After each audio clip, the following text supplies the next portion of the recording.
Yo, what's up, everyone? How's it going, Val and Angel? I hope you guys are doing well. I hope you guys had a great weekend. I hope your Tuesday is treating you well. Yeah, how's my microphone? Is it a little okay? Is it a little loud? I have to adjust it from the last stream. Yeah!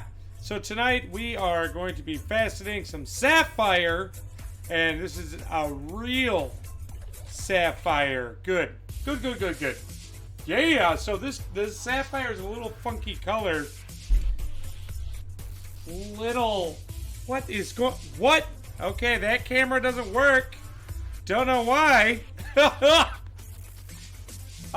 But yeah, my camera kind of like blots the color out, but if you look at, it's not as green as the rendering there, but it's like a yellowy green. It's really an odd color. So we're gonna see how this turns out. Yo, what up, LaStella? How you doing tonight? Thanks for joining. And we're gonna be using a design I made based on Marvel. This is the so I did all the Infinity Stones from Marvel, right? All the designs. And I figured, well, I've got a decent sized sapphire, so let's make a space stone from it. Yo, what up, Beast? Thank you so much for the follow earlier today. I really appreciate it. How are you doing? Welcome to the rough crowd, dude. Yo, what up, Rat? How you doing? Thanks for joining. All right. So like I said, here, I'll show it to you up close. We haven't even touched it yet. Look at this raw sapphire. Oh, yeah. Isn't that gorgeous? Gorgeous. All right, so that's what we're going to do. So first thing we got to do is we got to cut the, we got to cut it to a point. So we're going to go to 43 degrees. I think that's where we got to go. Hold on. This is kind of a weird cut, right? Because the meat points are a little awkward. So yeah, let's go ahead and cut it 43 degrees. Let's go.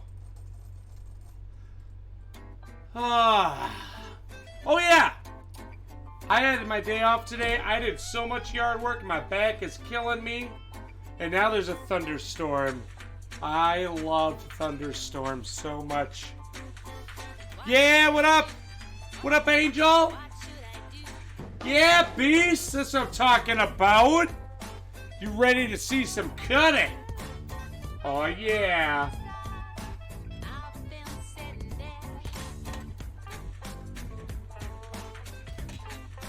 All right, I am ready to do some cutting. All right, let's go. You know, first thing we gotta do is get nice and moist. All right, so for those of you that are new to my channel, I'm Ryan. Thanks for joining. Thanks for giving me your time. This right here, what's spinning, it's got water going on it, like a slow drip, a little slow drip, drippy drip. And this is what you call a lap. The laps have different grit, kind of like sandpaper, and that's what cuts the stone. So we'll go like this across the lap, and I'll show you right now kind of what it's done.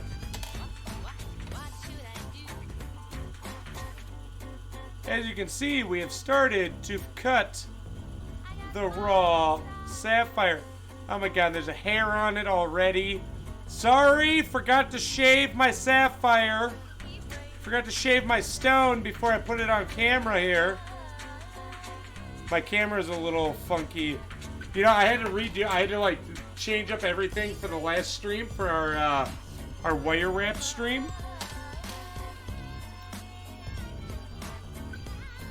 So yeah, I think we're just gonna go ahead and cut that like so. I think that's good right there, actually.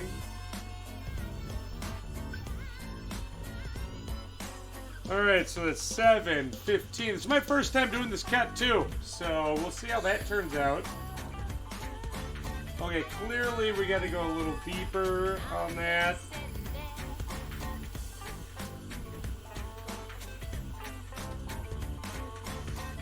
Also, if you got any questions, please feel free to ask.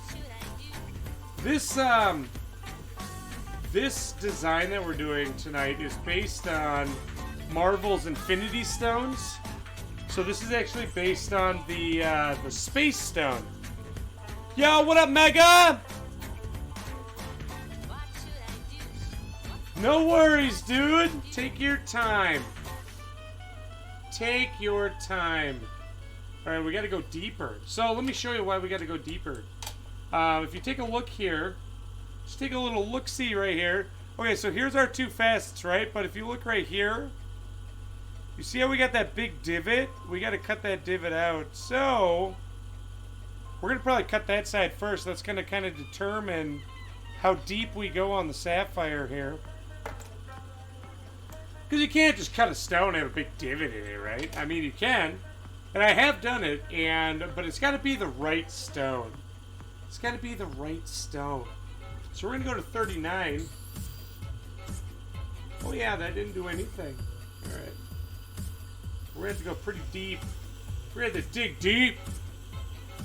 Yeah, I had a great Tuesday today. I got so much yard work done.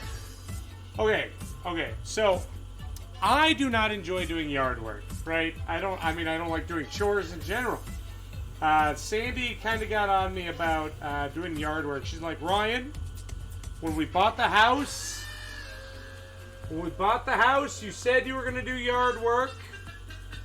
I don't see any yard work being done. It's like, honey, it's only been like nice days for the last couple days. She's like, I don't care.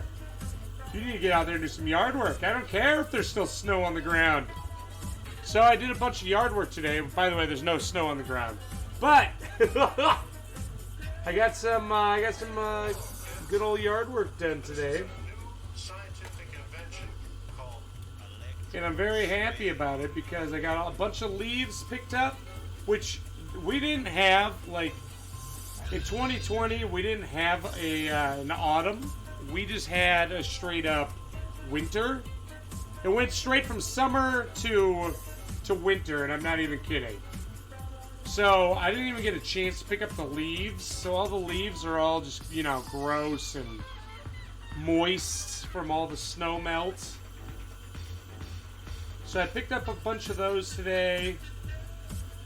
And then I dug up, we have like this stupid garden. When we moved in, we had this stupid garden that's like right in the middle of our backyard. It's not even a garden. It's just like there's maybe like a rhubarb bush and some raspberries. The rest of it's just like some pretty flowers and weeds. But these weeds are like taller than I am, right? So I decided I'm going to take them out because I would like more yard space. So I did that today. My sciatic nerve has been acting up for the last week and a half. Oh, so I fought through that. Because I have noticed that when my back hurts, what that normally means is my body telling me, number one, Ryan, your sciatic nerve is acting up. Number two, I need to be more active because I'm sitting around too much. So I'm like, well, I'm just going to go ahead and do some yard work here. Hopefully that helps fix it. So that's what I did today. And it didn't fix it. Still hurts. But we did get a very great thunderstorm. Oh man, the sand doll is home. Yeah, I just drove her. How was it? It's in the car. That is good.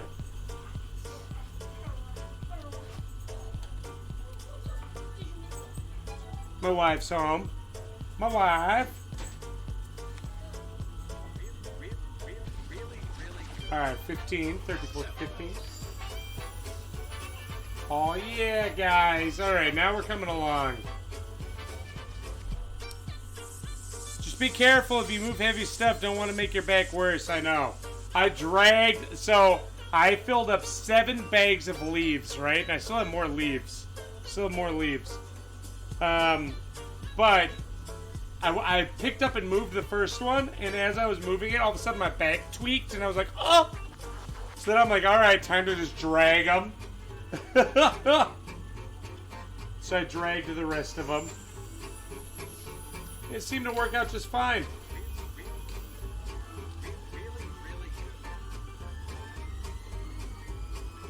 All right, guys, it's coming along. That's what I'm talking about.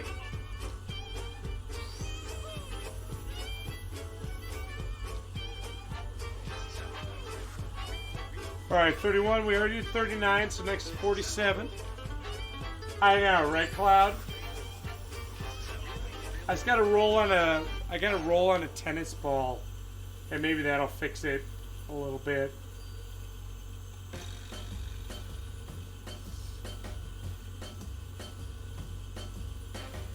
Oh man, you know what I got in today? I got in some rough today. That I'm hoping we might start it on Sunday evening, actually. Oh, I don't like this. I don't like the look of this, guys. Oh, I don't like the look of that. We might end up with a little bit of a small sapphire. 55. I got in. So I have a custom for someone, and they wanted a blue cubic zirconia cut into the rupee shape. And I think the cubic zirconia will look amazing cut as the rupee.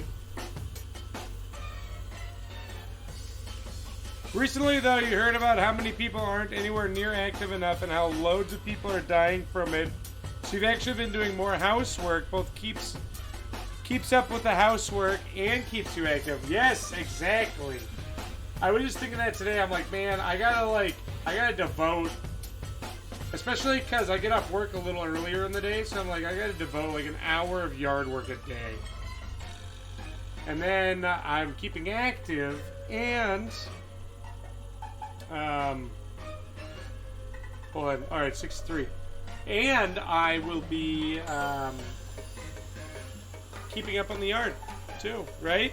Yeah.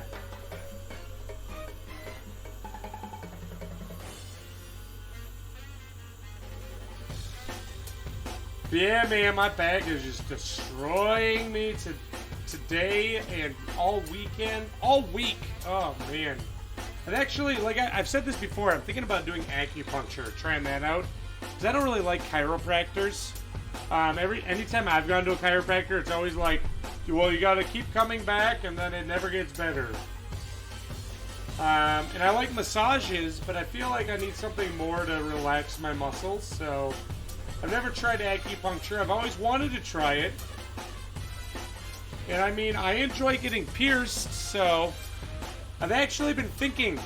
Okay, give me your input, guys. Give me your input.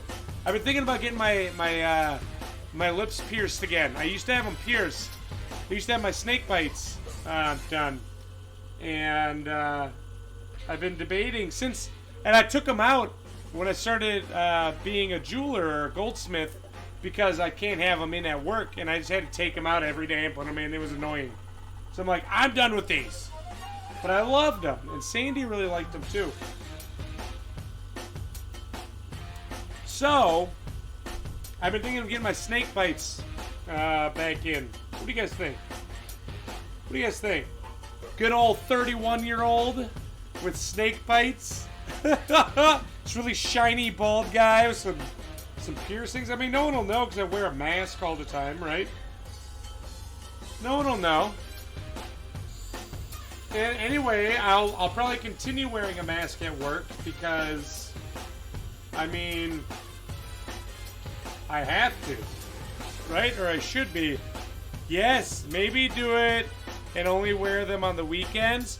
But then the holes close up, man. Granted, I had these for so long that they haven't like completely closed up, but they still start to close up. I can't leave them out for a week. It's not like earrings, because because they're on my lip, they heal up super fast. Yeah, why the heck not, right? Man, I'll just get all my piercings again. All of them. All of them. Yeah, man, I used to have tons of piercings. I'm trying to figure out I want to get a tattoo with my brothers. I have 2 younger brothers, 2 younger sisters. And my sisters and I all got the same tattoo, which is just a Roman numeral 3. It's nothing special. But we all got different things inside the letter I's. So I've been wanting to do the same thing with my brothers. Because both sets of siblings are from different parents, so they don't really interact with each other. But, hold on, where was I? I was on 71, 79 next.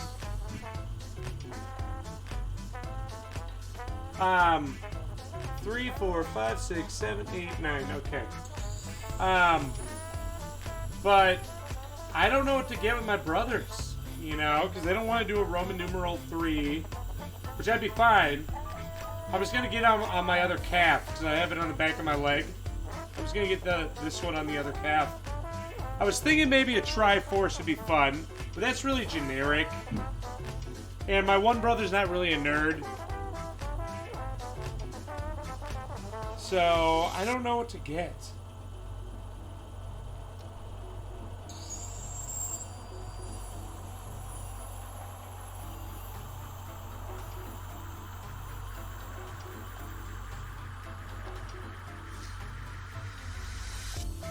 Maybe we could do... No, I don't know. I don't know. Alright, you guys want to see where we're at so far? I'm a little nervous because I think there's a... Let's check it.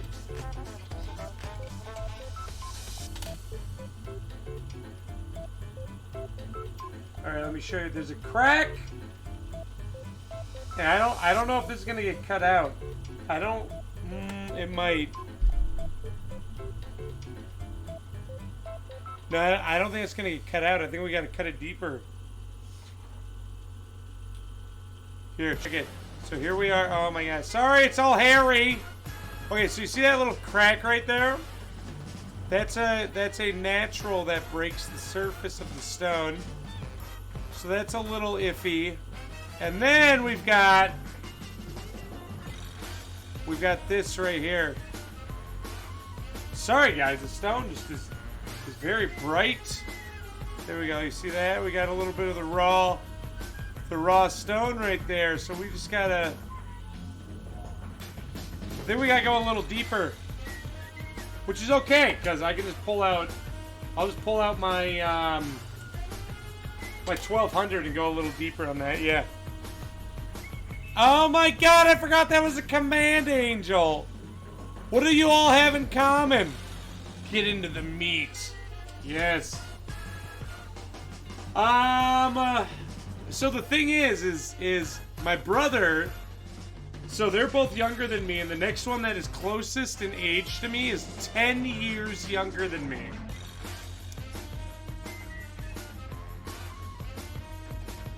I did not remember that.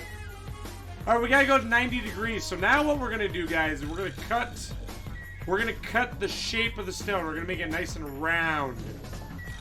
Alright, and then we're gonna come back at it and get those parts that I was a little worried about out.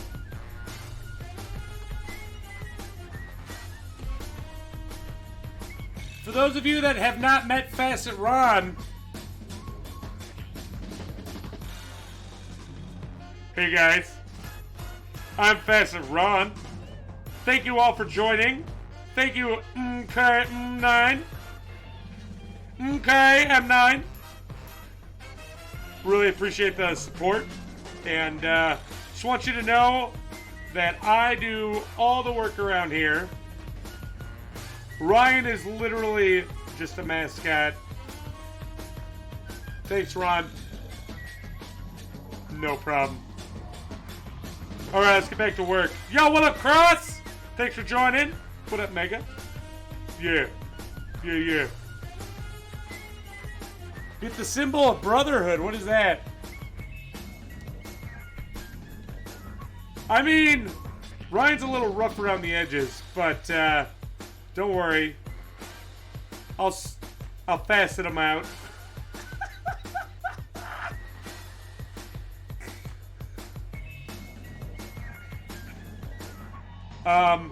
Excuse me? Did you just call me Facet Ryan? Take it back. Take it back!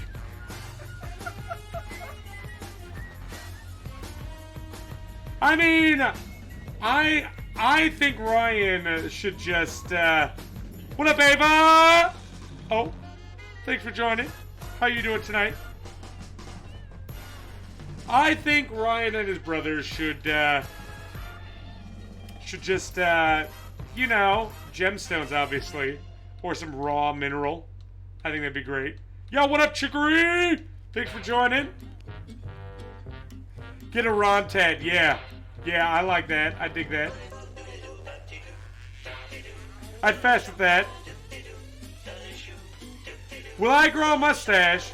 I mean, I'll have to ask Rhonda if she's okay with it. But, we'll see. We'll see. Wait. Hold on.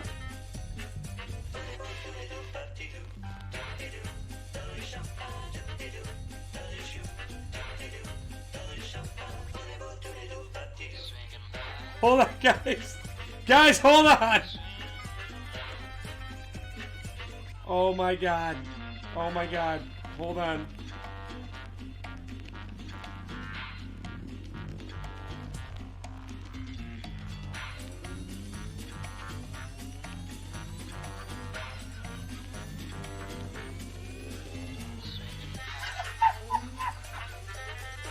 Hey guys!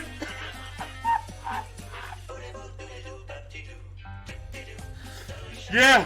What do you guys think of my new stash?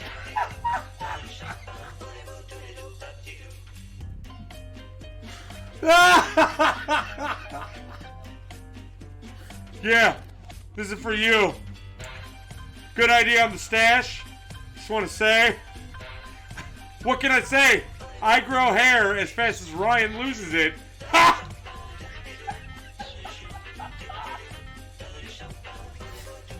Ah, M9, I love it. Thank you, thank you. Yo, what up, Beast? What up, Beast? Thanks so much for following earlier, dude. Shave it. Ha!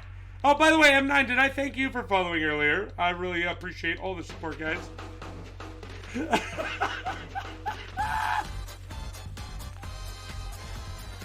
I know, right, Chicory? I mean, right, Mega?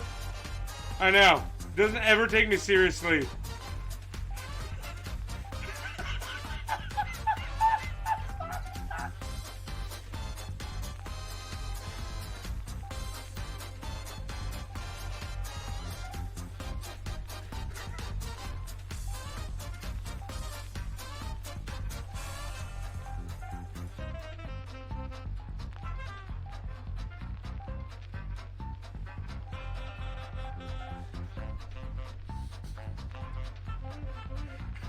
Yo, what up, Nate? What'd you think?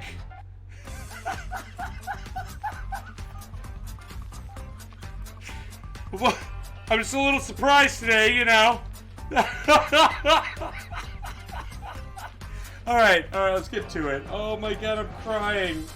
Oh. Oh.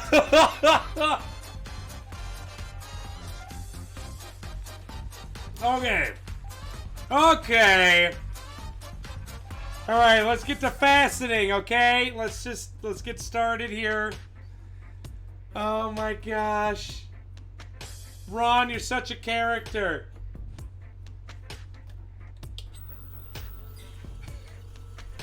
My wife decided to put mascara on me today, so my eyelashes stand out a little bit more. You know. She said I look good. What do you guys think?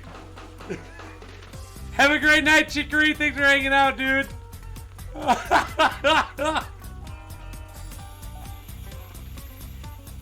Oh, man. So again, guys, like I said, what we're doing right now is we are shaping the sapphire. We're giving it, we're making it round. We're making it round. Let's be professional, Ron. Gotta cut some gems. Excuse me. The other one who's not professional here is Ryan. Hold on. I got something in my on my glasses. Hold on.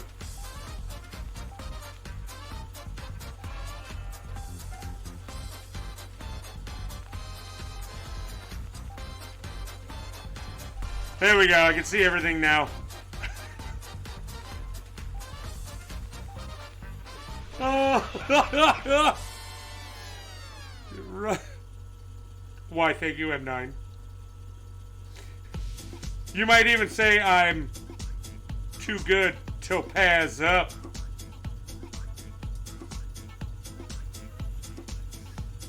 Oh, man. Those eyelashes.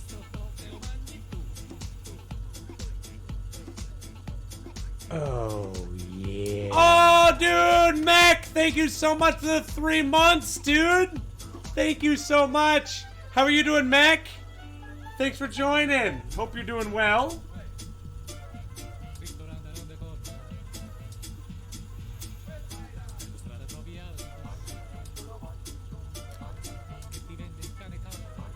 What? What angel? I don't understand what's wrong. It's...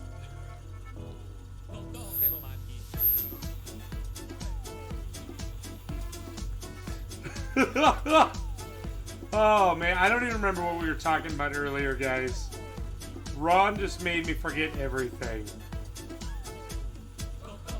The Ron stash was so good. It was so good. I mean, yeah. Okay, so this cut's a little complicated. Let me show you why. Here, come here. Come here real quick. Okay. Sorry, this camera's not gonna work. I don't know why it's not working. But, so if you look here, you see these? You see this right here? This is what we're cutting right here, right? But if you look, these don't line up. So it's a little difficult to fasten it. So it's gonna be an experience. It's gonna be an experience. Yeah, Stella, always a pleasure. Thank you for the lurk.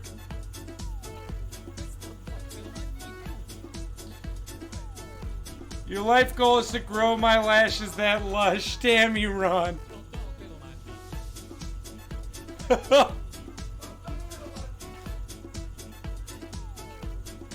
Yeah, it's gonna be a little tricky.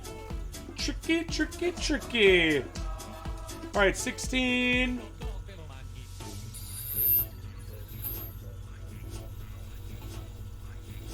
That was not a fun noise. I didn't like that.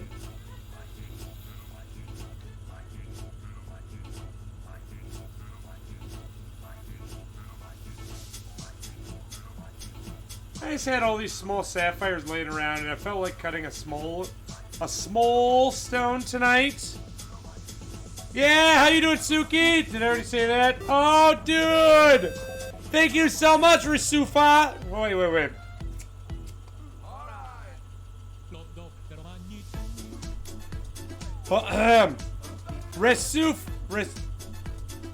Resusaf KS. I'm gonna call you Saf. How you doing tonight, Saf? Thank you so much for the bits, dude. Fear ist ein HS. Hold on. Where is your HS? I don't know what HS is supposed to stand for. I speak a little German.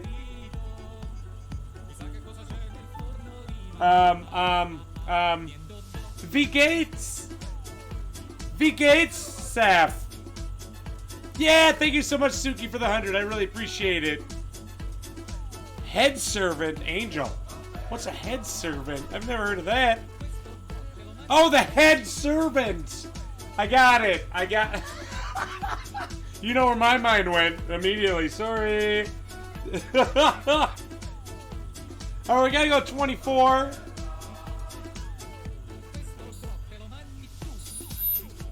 My bad.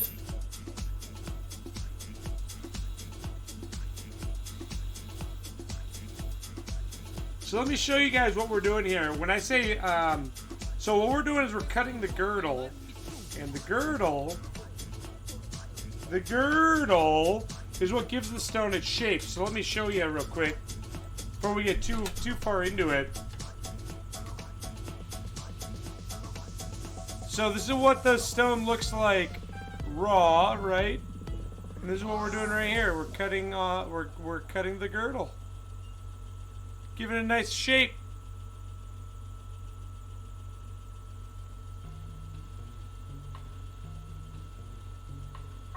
Sorry, my camera's a little iffy tonight. Today we're faceting a sapphire. If you want to learn a little bit about sapphires, you can type exclamation gem and we can get you a little info. 32.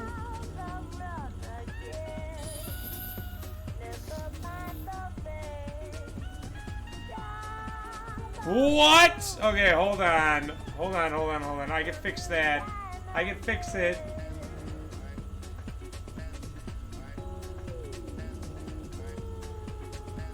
Oh, I put the wrong thing in. Sorry. Alright, try it now. Try it now. Yo, what up, Violetta? Thanks for joining. I know I did. I'm sorry, Ava. Oh. Alright, try it again. Try it again. I think I fixed it.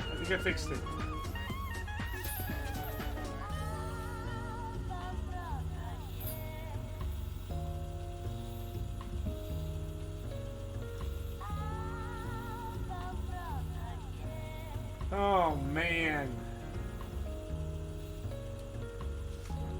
What? Okay, what's going on here? Oh, I spelled it wrong, that's why. Oh, I'm so dumb. Okay, hold on, guys. We're gonna get you some interesting information. You don't even know the half of it. I think that's it, right?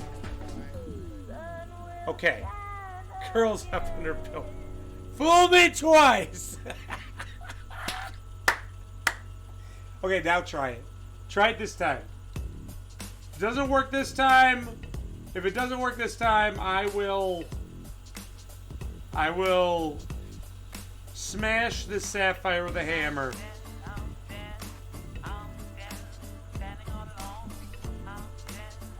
Yes! Oh, I did do it. Thank you. Thank you. I'm here all night. All night. Alright, where are we at? We're at 40.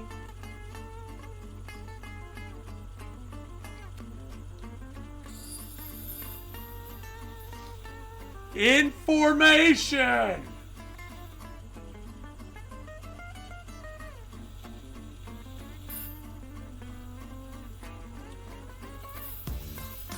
So yeah, what were we talking about earlier? I did a bunch of yard work today. I pulled up that like weird garden thing in the middle of our yard. My dogs love it. They love having more yard. They're very excited about it. The girdle. Yeah, so the girdle on a stone is like the midsection. You know, kind of like on a person where the girdle goes. And the girdle is the part in between the top and the bottom of the stone. And that is what we are currently creating. Is a solid girdle.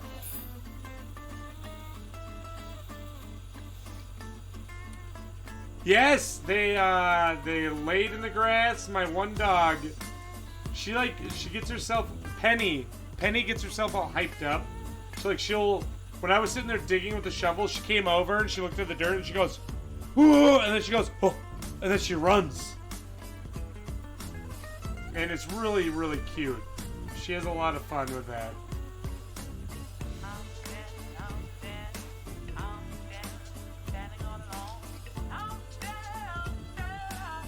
And then she starts doing laps in the yard. It's really, really cute. Adorable. It's cray cray adorbs. Oh man, I made brownies too. Made brownies. Brownies were delicious. Except for, I'm one of those weird people that like the edge brownies because I kind of like the taste of, I don't know, burnt. Does anyone else like that? Like when I cook a marshmallow on the fire, right? When I cook a marshmallow on the fire, I set it on fire intentionally so that it turns black, and then I eat it because I think it tastes really good that way. Yeah, right. And then you can just peel it off, right? I like to kind of gross my friends out, and I might gross everyone else out here. Is you laid on the floor of the bunny room, they ran around me, and you felt one tickle your neck with his whiskers, and they wouldn't come near my face unless I pretended to club. Oh, that's cute, Angel. But yeah, so whenever I go over to my friend's house, they're having like a bonfire or whatever. We'll cook marshmallows, and they always give me crap, and I'm like, dude. Dude, you can, number one, I can get multiple marshmallows out of one marshmallow. What kind of bunny do you have, M9? Yo, what up, Harry? How you doing? Hope all is well. Yeah, burnt's where it's at, right? I like the taste of carbon. So I tell them, I say, number one, I get multiple marshmallows out of one marshmallow. Number two, I mean, it's fun to peel it off, right? It's like, I'm gonna say it. It's like marshmallow foreskin. That's what it is, right? Because you get 4 marshmallows out of it. If you get the regular size marshmallows, you can heat that thing up 4 times. So anybody out there have good tricks to zero the cheater on the Ultratech V1? This is the 60s to early 70s one. Light blue mask does not have the key dot spindle. Oh, where's Sibis? Angel! A Holland Lop. I love the bunnies with the big ones. I've never used a VTech or an Ultratech. The way that I zero mine out, mech, is I take this part for the table, and I set it on the lap. I set it right on the lap, and then I adjust the cheater. Actually, I even use my camera. You could probably use your phone, put it down level with the lap so you can see in there, and then you can kind of see. And actually, I can when I unscrew. I don't know. Again, I don't know how the Ultratech works. I can when I unscrew my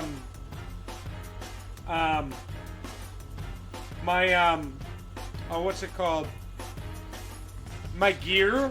When I unscrew my gear, then my whole thing kind of twists. So then I set it on there, and then what I do is I adjust my, and then I screw it back in, and then I adjust my cheater until my 2 notches on my arm line up, on my mask line up.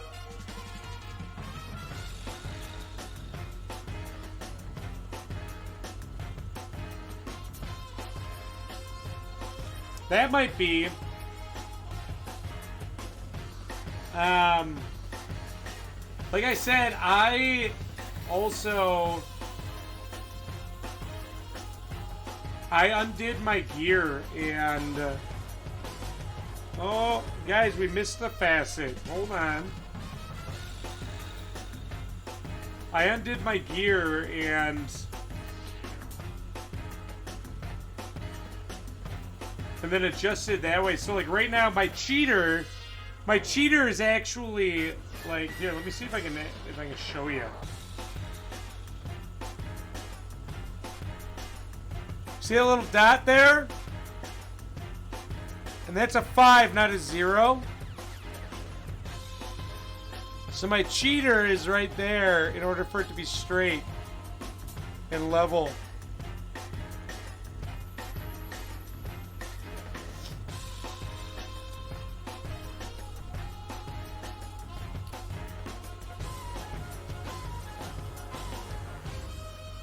Alright, what was before 64? 56? Did I miss 56?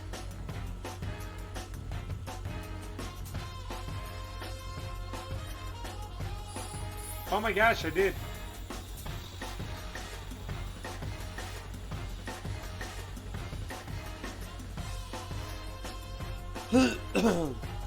Yeah, post your pets in our Discord, dude.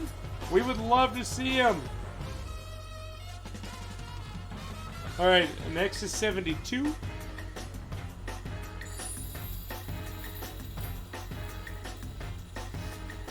My buddy, my buddy has a bunny as well, and it is it's a lion head one, and it's really cute.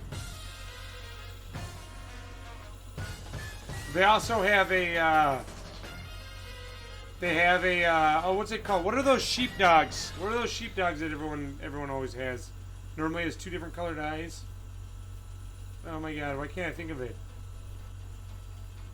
They have one of those as well, and the bunny actually snuggles up to it, so it's really cute. Yo, what up, Flippy? No, an Aussie. Yeah, thank you. Australian Shepherd.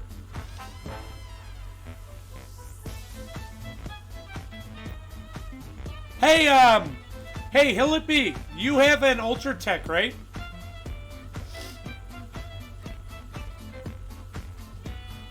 Oh, that's awesome, M9. Thank you so much for fostering. Which Ultra Tech do you have again?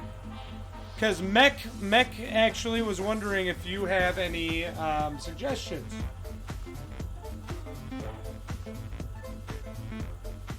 Yeah, Angel. The Patriot? Which one is that?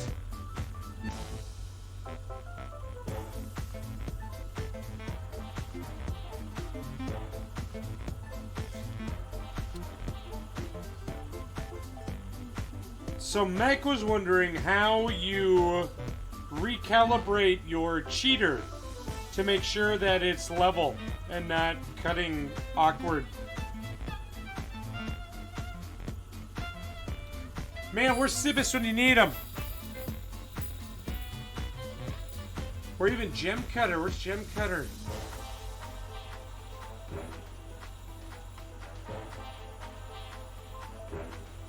Yeah, guys, this is gonna be, I mean, it's kind of small, but also a decent size for Sapphire.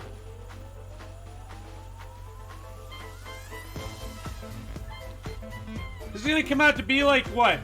The size, if this were a diamond, this would be about 1/3 of a carat, or maybe 3/4 carat.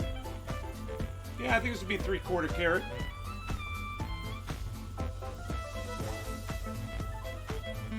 Okay. Have you ever recalibrated your machine? Yeah! Thank you so much for the follow, Shrimpy Cheese! How you doing tonight, Shrimpy? Welcome to the rough crowd.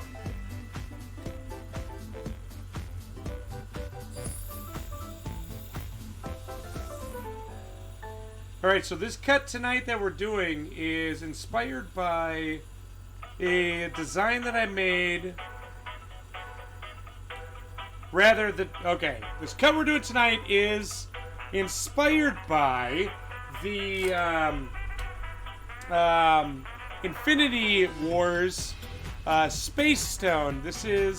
I designed this based on that, like what it would look like as a faceted gemstone, and made it specifically for Sapphire. And there's practically it's almost like the perfect cut for Sapphire. All right, here's where we're at, guys. The only problem is that the meat points are all staggered, so there are no meat points. So you see this little bit right there? You see the little shiny part? We're gonna get that out. We're gonna cut that out. Oh, well, thank you so much for your support, Shrimpy. I really appreciate that. Yeah, man, I hope you enjoy yourself. I also cut rocks. Yeah, thank you so much, Lippy. Lippy.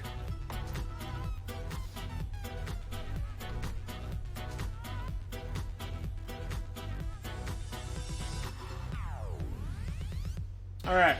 Tonight we're faceting a sapphire. This is a natural sapphire out of the ground from somewhere. I don't know where, because it was just in a tin full of sapphires. Alright, so what we gotta do here, guys, is we gotta pull this out. Oh!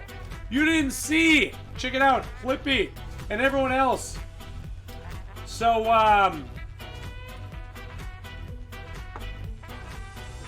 Ron put on some mascara. Some mascara this morning. What do you think?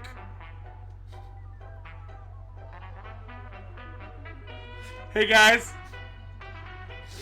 Professor Ron here. Yeah, wanted to show off my my eyelashes today. You know, just my wife was just testing out her new mascara. Wanted to see what it looked like before she tried it on. You know, Professor Rhonda.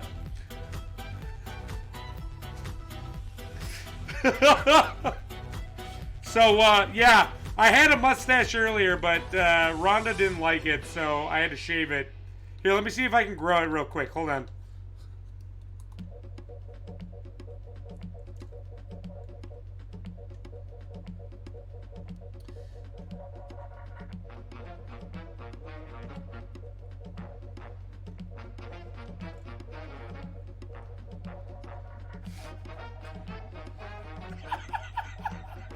Hey guys, I think I'm kind of digging the mustache.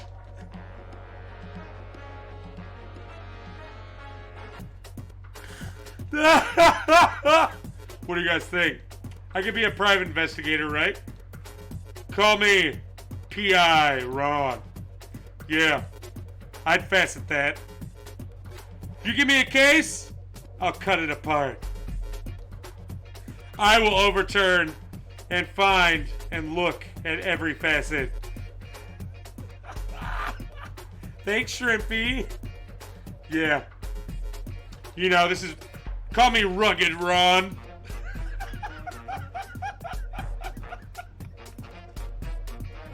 Alright. We just got... Alright, Ron, we're putting your lashes away here. Oh, God. Oh, man. Ron looks like he would teach us to drive or how to be safe in the workplace. It's like, he reminds me of, who's the character from Parks and Rec, that show? His name's Ron, isn't it? Isn't his name Ron? Alright, we're going back to 43 degrees, guys.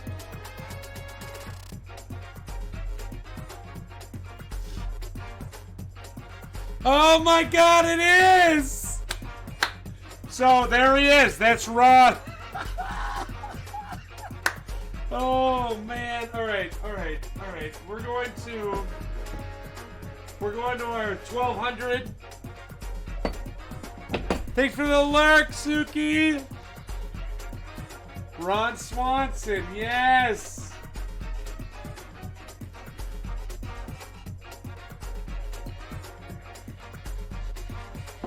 Oh my God. Oh, it's so funny. All right, so we gotta go back through and we gotta cut these facets so we can get out that little divot that's in there. Which means we gotta cut these. We just gotta cut them just a little bit. We don't have to go very deep because I don't wanna go much smaller with the stone. Deeper we go, smaller our stone gets.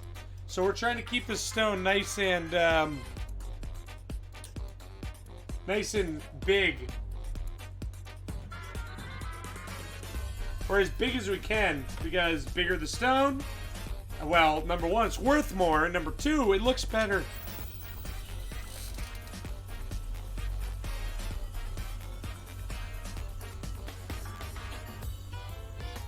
So what we did here is we just dropped down to, we have a finer grit lap.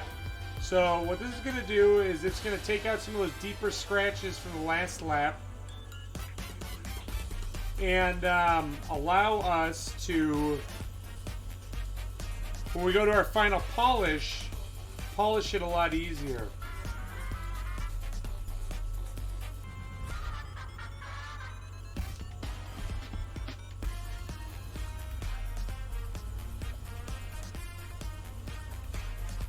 Because there's no meat points, it's going to be a little difficult.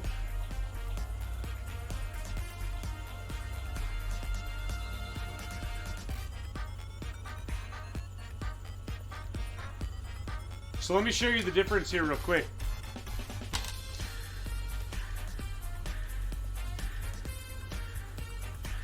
So you can see where we just cut.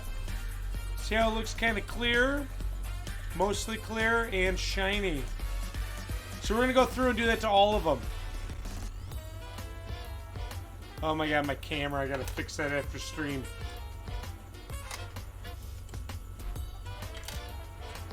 So I was going through some old drawers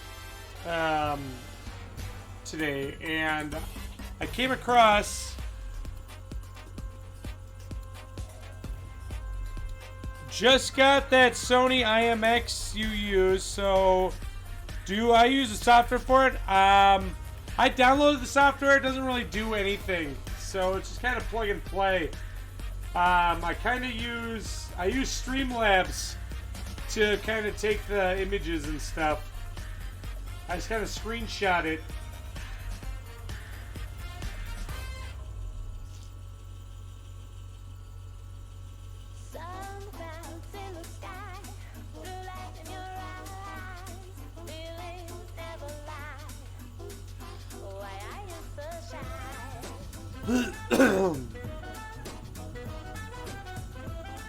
All right, at 23.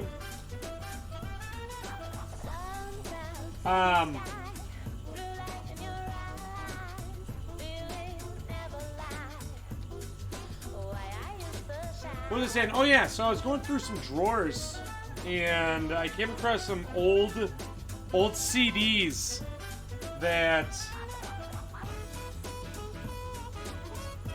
31 that of games when I was younger. So like, I've got SimCity 2000, good old Sim Tower.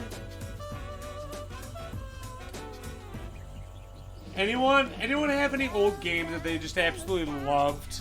My first computer game that I ever played,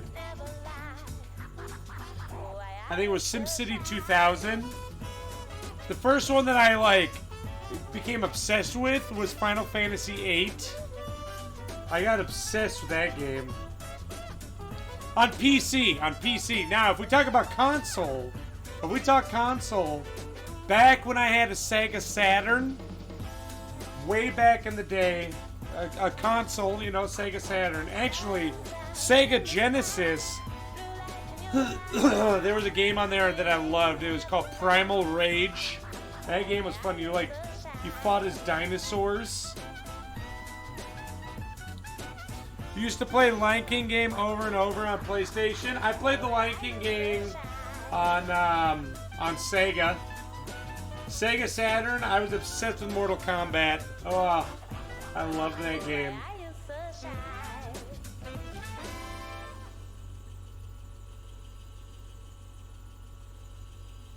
By the way, there's a thunderstorm going on right now. I hope we don't lose internet.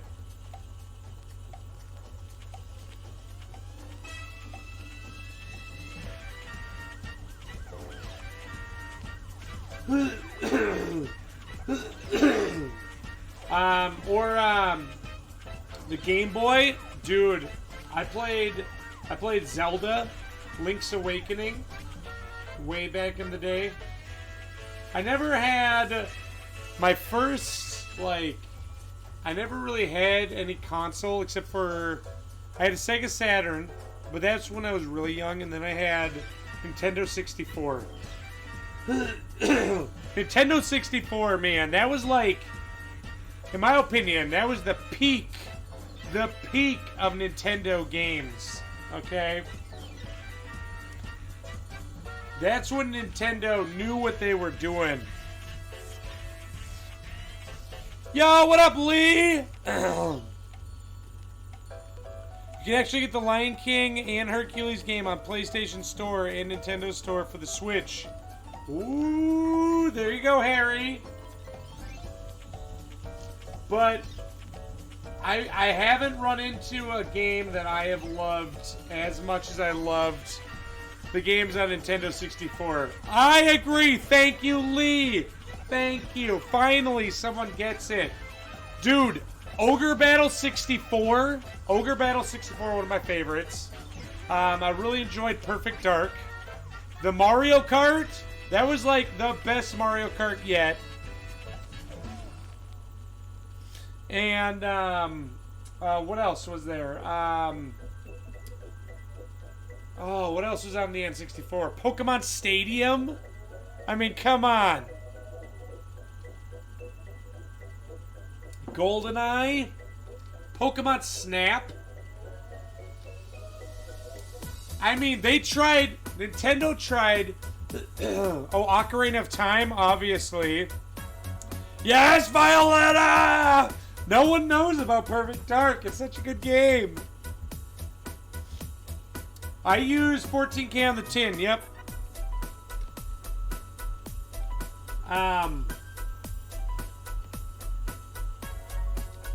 What else?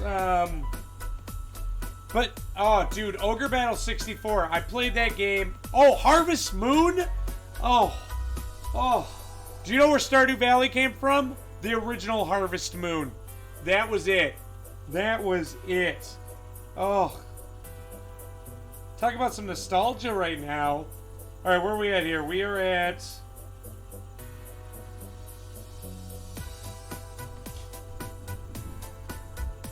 We are at the wrong facet. What just happened?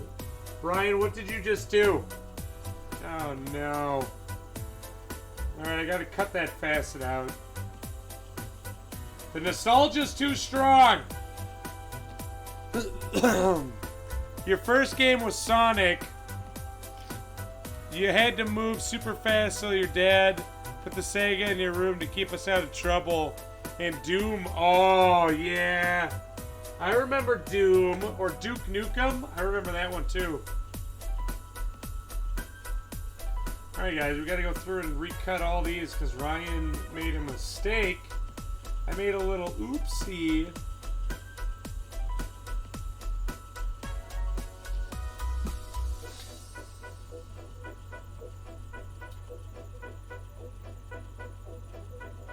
Alright, that should be good. Man, what were some of your guys' favorite games growing up? Anyone?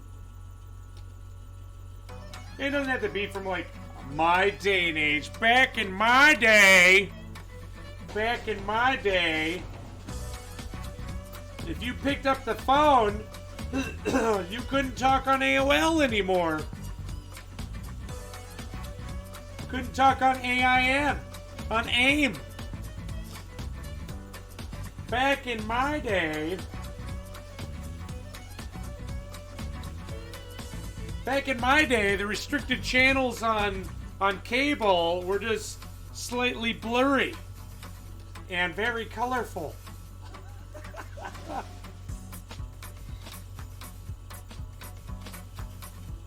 Have I ever used the Dark Side Serum Lap? I have not used the Dark Side Lap. I've heard that it's really good though. Like I said, I use the Diamatrix for my serum. For my serum oxide.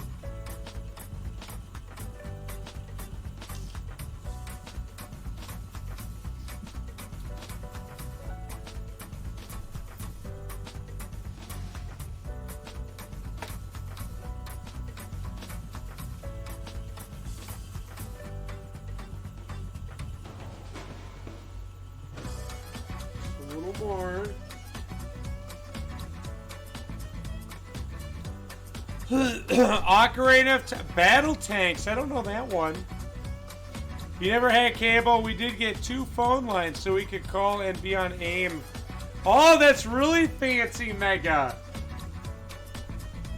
Dude, I've never even thought of that. I am so old and I never thought of that. Oh my gosh.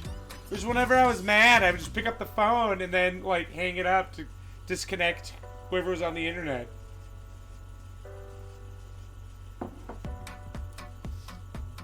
The first time your husband saw your gaming face, he was horrified. They were playing a shooting game, and you were like, "Can I play?" Engaged, angry eyebrows, and the whole room was like, "Why is your girlfriend so scary?" Yo, what up, Cannon? How you doing, dude? Thanks for joining. Hope you're doing well.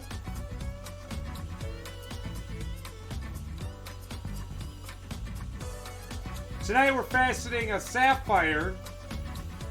I accidentally cut an extra facet that I don't want, so we just gotta cut that out of there.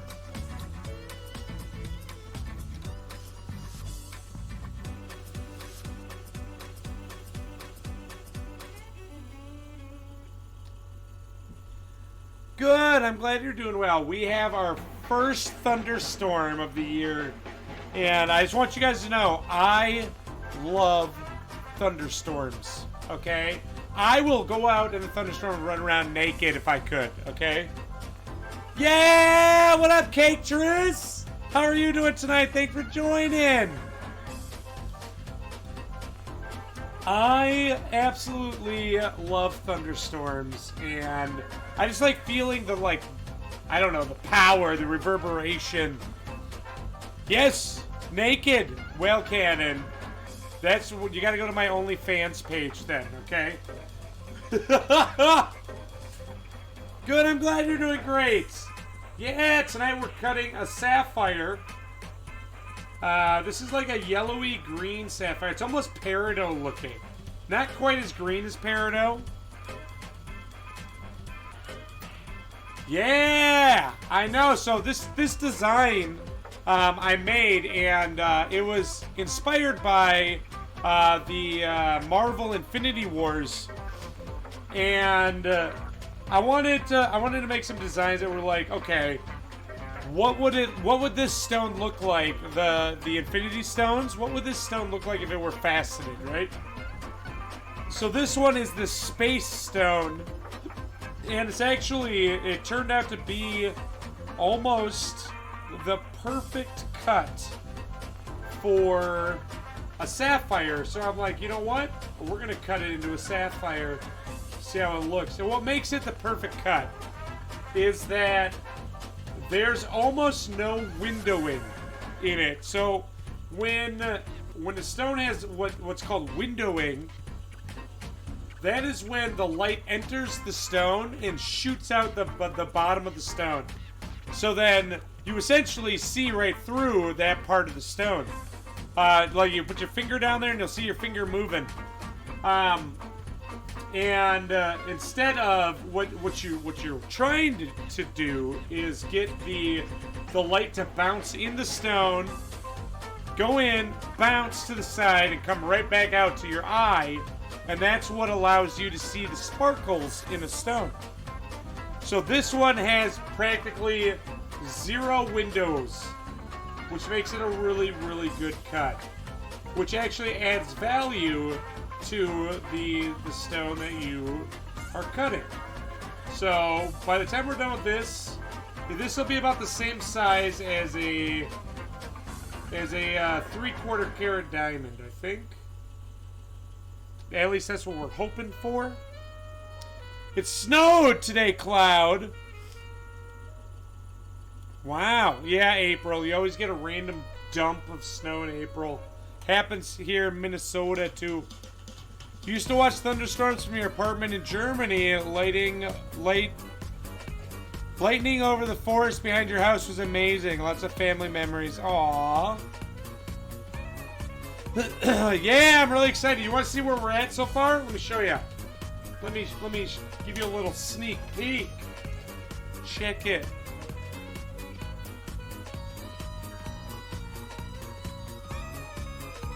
So right now we're recutting it. That's right. The facets don't all look even. We're recutting these facets right here. Yeah, dude. I'm hoping my camera's a little wonky today. What other stones would this cut work for? You know what? That's a good question. Should we take a look? Let's take a look real quick. Yeah, we're getting distracted. Sorry, the face cam's not working today. Don't know why. Well, let's look. Okay, so here's the design, right? Yeah, what up, Cateroni? It has been a long time. How are you doing? All right, let's check quartz. How's that look for quartz? Let's do like amethyst. Okay, so see right here, this is where we get the window. You can see here. Let me change the background color. Let's just go like bright red. You see how you can see all that red in there? That's where we get that windowing. You see that windowing? But if we go here to sapphire, you see no red at all. Same thing when we turn to the side until we get really far to the side. Then we get a little bit of windowing, but not nearly as much as we do with amethyst or quartz. Yeah, isn't that interesting? And so what causes that is the refractive index, which is this number right here. The refractive index is the speed at which the light passes through the material and how it interacts with the material. So this is 1.76 for sapphire, because sapphire is more dense than quartz. Quartz is 1.54. So like if let's say we go with peridot doesn't have as much, but when you start turning to the side, tanzanite, oh yeah, let's do it, Harry, let's do it. Tanzanite. So as you can see, tanzanite's a little higher than quartz, so we still get some windowing, but not too much.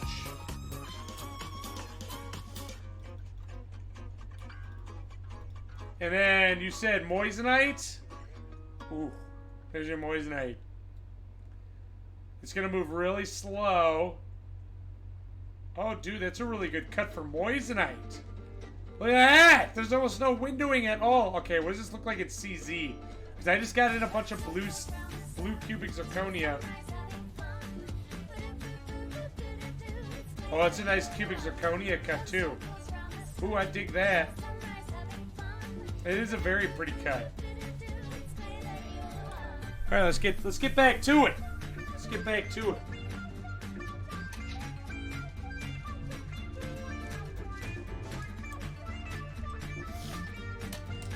What if I did tiger's eye? So, if we did it in tiger's eye, it wouldn't reflect anything, but it would be a really, really cool look. I actually really enjoy faceting gemstones in other in really intricate designs like this, because it's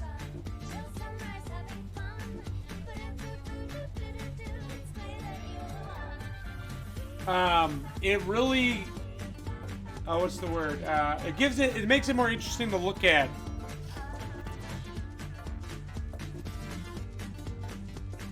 Alexandrite? This doesn't have Alexandrite in it, unfortunately. If you give me the refractive index, we can toss it in there.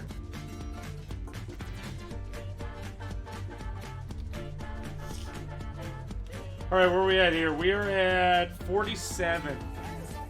Alright, this is where we kind of ended last time. Okay, cool. If you could get that in just a ring once. Actually, I faceted a Legend of Zelda rupee out of Alexandrite. I haven't shipped it out yet. I gotta ship it out. It was a commission. Let me show you here real quick. You showed your sister-in-law moissanite made in China. She took the box of me and started laughing. It was made in her city about an hour away. Oh, that's awesome.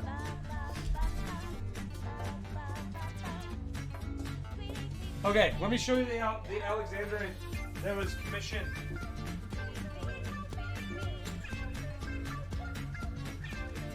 So this is a created Alexandrite.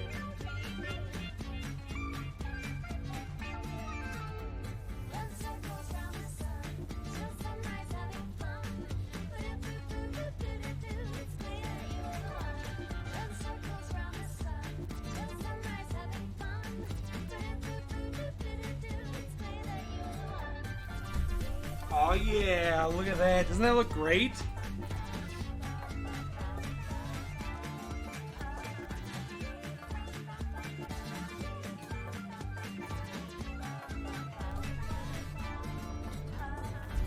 You had a ring that was sold to you as Alexandrite. If I could get it recut to be crazy sparkly.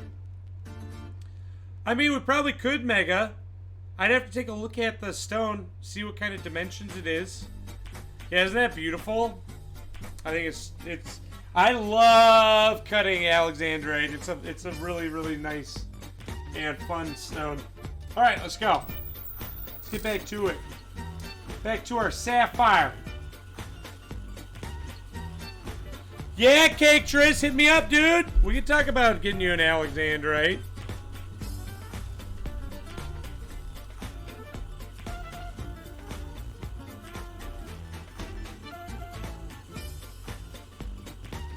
Too moist. We're a little too moist there. It's kind of getting in my face.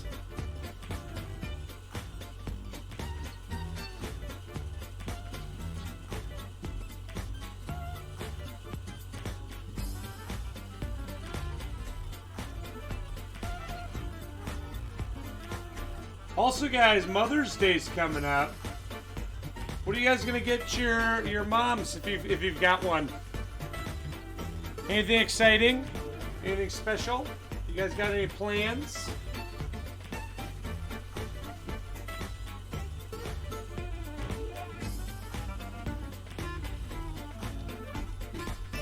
Have I ever worked labradorite? I have not faceted it. I haven't faceted it, but I did have some. But I definitely could facet it. And actually I would love to because I think it would look gorgeous.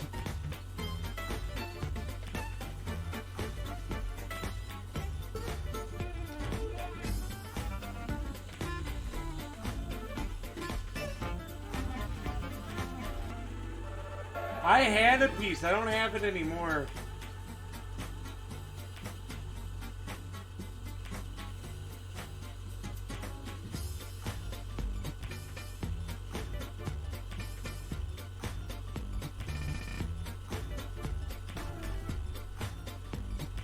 Don't have one, but you could maybe get Dad something as he's been both. There you go, Cloud. Just be like, think of this as like Double Father's Day, okay? I never thought of that. Maybe I should do that for my dad.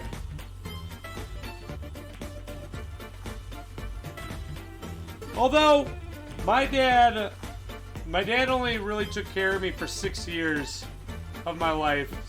The rest of it, I kind of grew up in the system. Grew up in a bunch of foster homes. So I had a lot of parents growing up.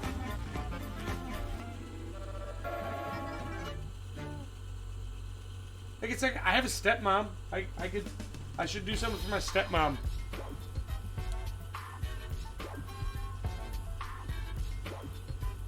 Yeah, labradorite's gorgeous.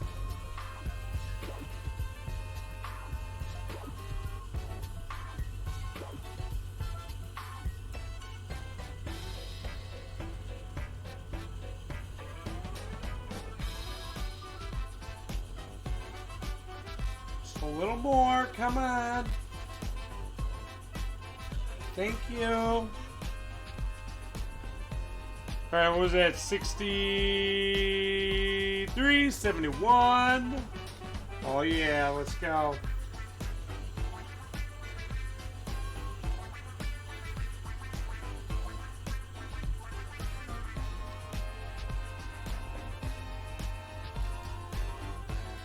Mother's Day is just before your husband's birthday, so you both get gifts, and Father's Day is in September before your birthday. There you go. That's great. Oh no, now I'm browsing the site while I grab my stitching material. Labradorite's gorgeous.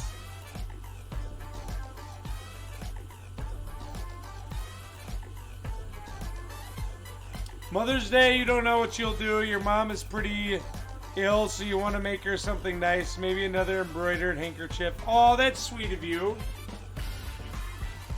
I'm sorry to hear that. Hopefully your mother gets better or is not in much pain.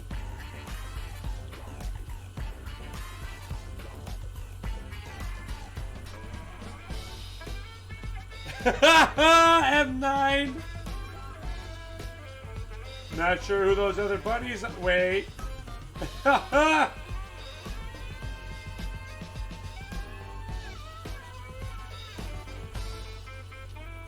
So Sandy and I, we've never owned a rabbit, but for those of you that don't know, Sandy's my wife. But we never owned a rabbit. However, we've gone to a rabbit social hour.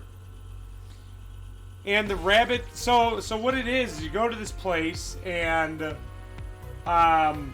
everyone brings their rabbits and you put them all in like this big enclosed area and you get sitting there with them and they all just kind of hop around and socialize, right? Get to know each other, hang out. And it's called Hoppy Hour. We went to that a couple times, and we don't own a rabbit. We just really enjoyed seeing all the adorable bunnies. And oh my god, the little miniature Rexes are so cute. I love the little mini Rex bunnies. Oh my god. You just want to squish them, they're so cute.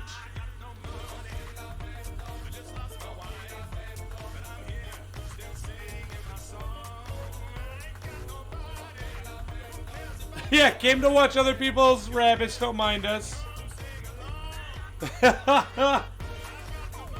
So, last night we were watching this show on Netflix, or this movie on Netflix. I don't remember the name of it. But it's got that one guy. You know that one guy? I don't know actor names at all. But it's that one guy with kind of the I don't know if it's an Australian accent or what kind of accent. He's worked with, he sometimes reminds me of Bruce Willis with an accent and a little younger. He's been in the Rush Hour movies with The Rock. You know who I'm talking about? I don't know his name. But he started this one and it was a decent, it was like a good action movie. But I'm finding more as I watch movies that I don't care about the main characters. I care about their animals. I care more about the animals than I do the actual characters. Like, while all this fighting was going on and stuff, I'm like, where are the horses? Are the horses okay? Oh no.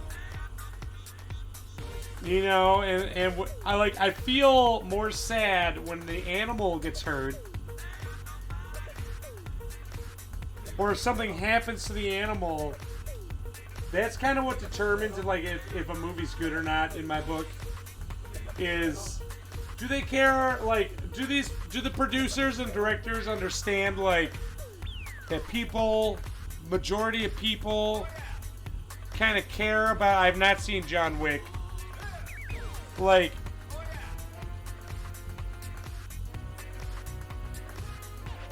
all movies have to be checked before you can watch it.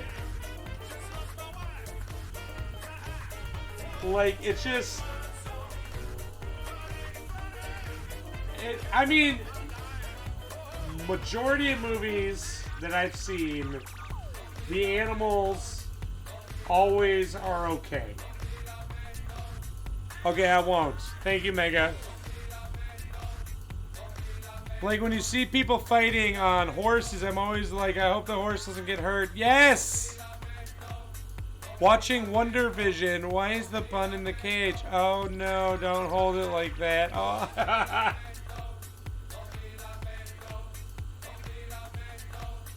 Or like, okay, so Sandy and I watched, back when it first came out, Naked and Afraid. I don't know if you guys know this show, but this TV show was like, they took just like two random people, dumped them somewhere, and they were naked and afraid. And they had to survive for a certain amount of time. I really enjoyed WandaVision. Harry. I really enjoyed WandaVision. WandaVision was pretty good. I liked it a lot. But this one episode, so we used to have a pet tortoise. Don't ever get a tortoise as a pet. They should never be pets. And I think any pet store that sells them should be banned from selling them. Because they do not make good pets. But anyway, we were watching this episode and these people were so hungry they caught a tortoise, right? And they were going to kill and eat this tortoise. And Sandy and I were just like, oh God, no. No, we got to turn this off. We're going to turn this off. And then we saw them, these two people, they were like, they built like a little pen to keep the tortoise in overnight. And then they're like, okay, we're going to bed. And as soon as we saw them build that pen, Sandy and I were like, oh, the tortoise is fine. That tortoise is going to get away. Because we had a tortoise. Our tortoise, he got as big as a football. And let me tell you, a tortoise is so determined, they will go through anything. Because they literally just sit there and just keep going. They just keep crawling at it and clawing at it. Our tortoise did a Kool-Aid man right through the wall in our apartment complex, okay? So, needless to say, that tortoise, so that the people woke up the next day, the tortoise was gone. Because a tortoise will find a way out of an enclosure. If a tortoise is in an enclosure, they will get out. Yeah, my neighbors are like, hello? Is anyone over there? And they like turned, our tortoise's name was Pickles. And they like turned him around and sent them back through the hole. Yo, what up, Prometheus? Thank you so much for coming and joining us again. How you doing tonight, dude? Yes, yeah, some Houdini stuff right there.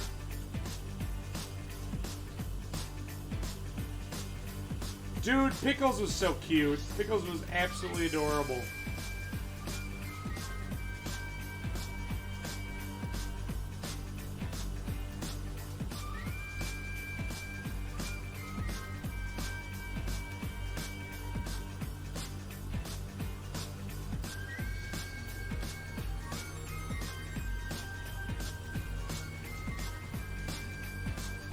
Alright, where are we at now? 87.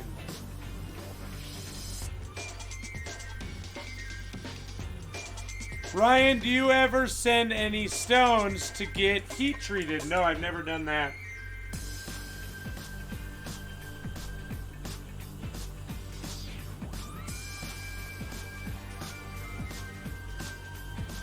You've got a turtle too.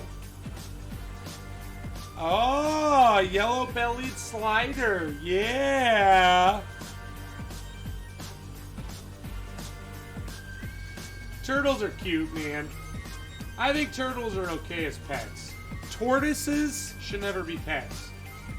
Oh, man. And once you have a pet tortoise, man, everyone, you want to correct everyone because there are so many people that do not understand the difference between a turtle and a tortoise. Hugo helped himself into next door's veg patch. We actually we plant vegetables in our backyard, not to eat. Like here's what we did. We planted a bunch of carrots and radishes and stuff, and we're like, well, if we get any, that'll be great. If we don't, at least the wildlife will enjoy it. The bunnies and the squirrels and all that, right? We love animals in this household. Probably why we have 2 dogs and 3 cats and a saltwater aquarium. We put nuts out on the other side of our, on our deck for the squirrels so the cats can watch them during the day.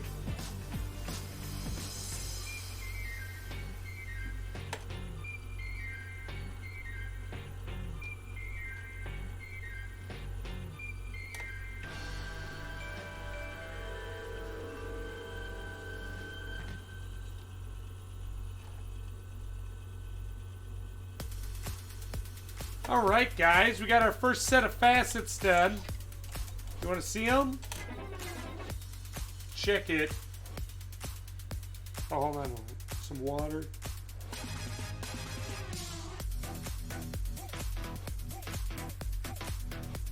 They're not polished. There's, oh god, there's a hair. Don't mind that. Don't mind my hairy stone.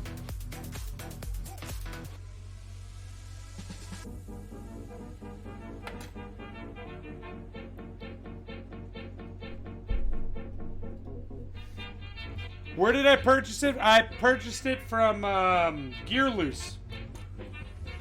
Alright, let's see. I don't want to make the stone any smaller, but we might have to make it a little smaller, guys. Where are my calipers? Let me grab my calipers real quick. Hold on. Here, take a look at that while I grab them.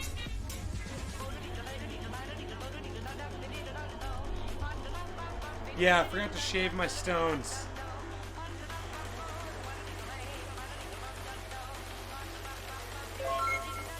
Yeah, thank you so much for the follow, Miss Lily is. How you doing tonight, Lily?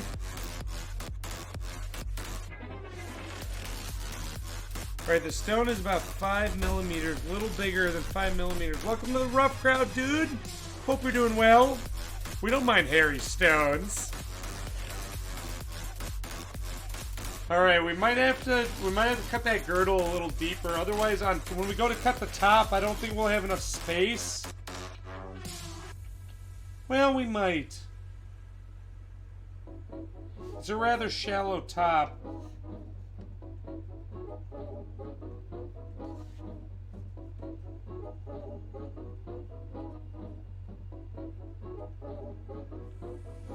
Yeah, I think we'll be okay. I think we'll be okay. Maybe we'll go just a little bit. Just a little bit. Alright, so we gotta go 90 degrees. I always say, so whenever because I'm also a goldsmith, right? I'm a goldsmith. So I work with jewelry and all that, and I teach apprentices and stuff like that also.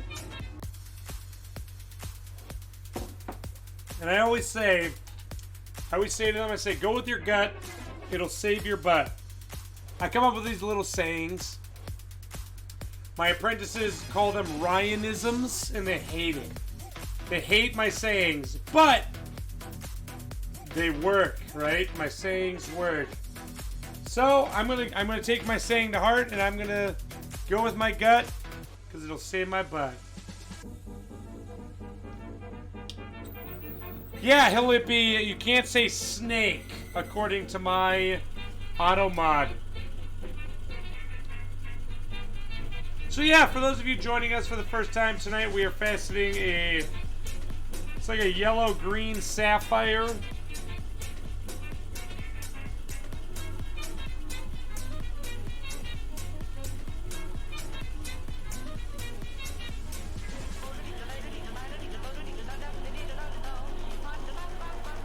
We're just gonna give it a little more depth for when we cut it on the top of the stone later.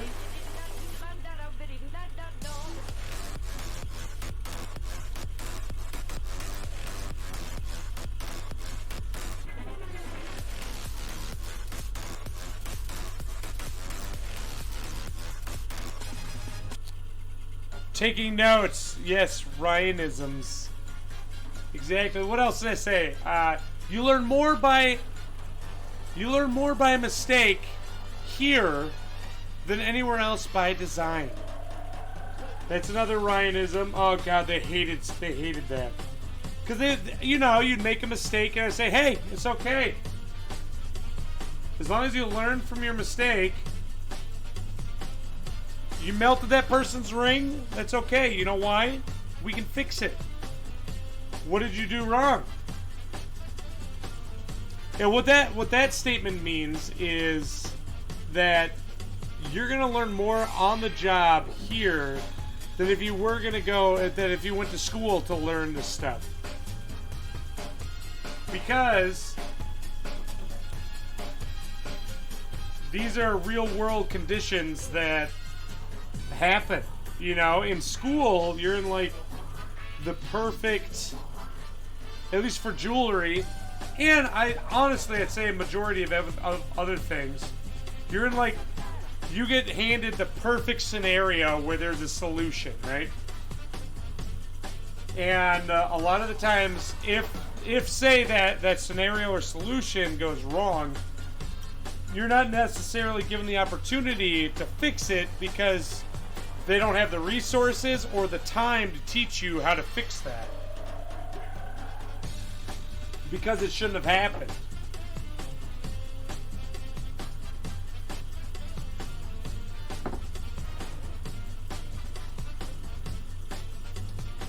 And I feel like that's the same for most every job.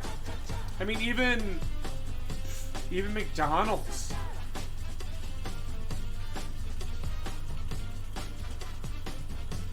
Yeah, this just in.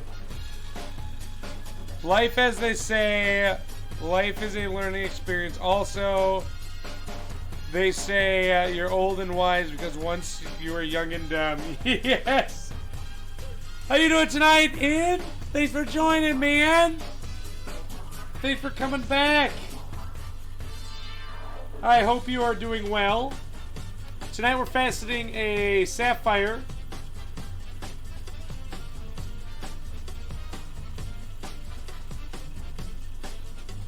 I am doing great. I had a day off today. I got a lot of yard work done. And I get to hang out with you guys. We're cutting a sapphire.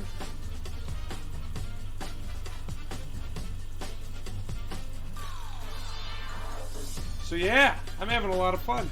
There we go. All right, they gave us more space. All right, now we're going to go to 44 degrees, guys. 44 degrees. Now, this is a little awkward. Let me show you why. Like I said, this cut is a little weird. I have not cut Spessor tight. I've seen it and I've been tempted, but I have not actually worked with it.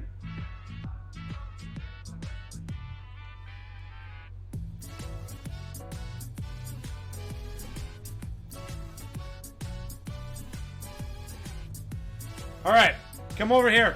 My face cam is not going to work. But let me show you real quick. Tools, cutting assistant. Okay. Is there any way to tell if a sapphire is treated or not, and does that affect price? You've got with you 3 peachy orangey sapphires that are priced around $125 to $150. They're about 4 millimeters. There is a way, however, you need some laboratory equipment, or you gotta send it in to get it checked by like GIA. No, if anything, it adds to the price because it gives it a color, gives it a better color typically. So no, it will not take away from the price. Oh, Spessor tight! Oh, that's not my face. Yes, I have cut Spessor tight. Oh my god, let me show you. Let me show it to you. Yo, what up, Sacco? Thanks for joining. And peachy orange sapphires, if they're genuine sapphires, are actually worth some money too. Yes, I love Spessor tight. Here, check it out. I set it into a ring. Let me show you. So I even designed a cut for it. There we go.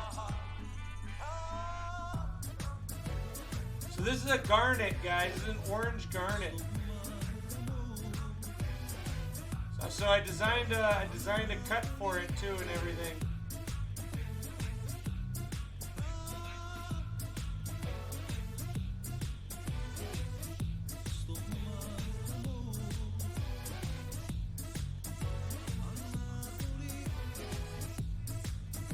So yes, for some reason I was thinking Spessor tight was something else in my mind. It's 2:30 and you're gonna fall asleep today. So this is what I'm watching. Yeah, well thanks, Sacco.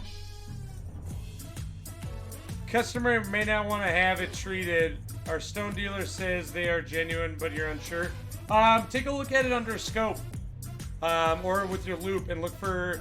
So sapphires, because the way they grow, sapphires will often have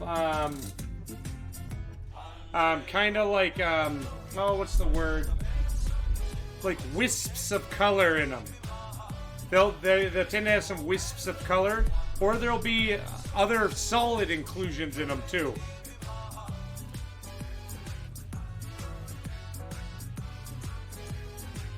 And even if they're faceted, you should be able to. So actually, I have an amethyst. That's a great example here. Let me show you. Let me show you.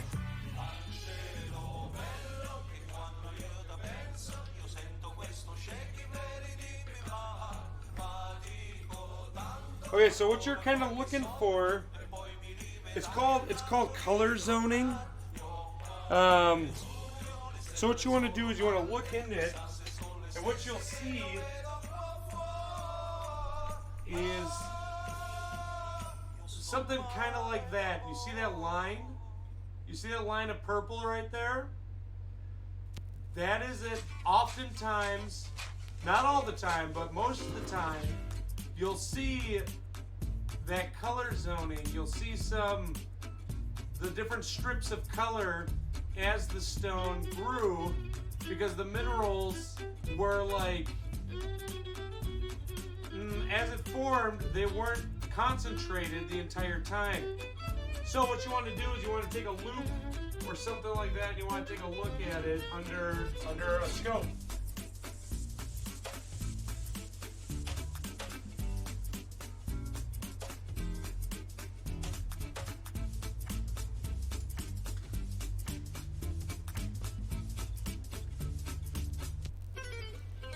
And then that'll kind of, yeah. So Flippy, you're buying some now. They are gorgeous. Let me show you the design I used for it. And Flippy, if you want to try it, if you want to try the design, or rather, if you want any of the designs, let me know, and I can hook you up. It was called Sunbeam. Here it is. So this is what I used to cut that garnet. Would it not have been better to cut it in a way to get the band? Yes. I would say yes. That stone I didn't facet. That's just one that I have. But if I were to cut it, yes, I would have cut it horizontal, because that when you cut a stone, and if it's got color in certain spots but other spots it doesn't, you want to position that color in the bottom, right in the bottom of the stone, because when the light enters the stone, it goes through the color and then bounces sideways and then comes back out the top through the color. And when it comes out through the top with the color, that's what your eye is going to see, is the color that light is reflecting. So yes, that is what you would want. However, also, if you think about it, that's also a really cool looking amethyst too, with all the different bands in it. It's really unique and fun. So there's two different things.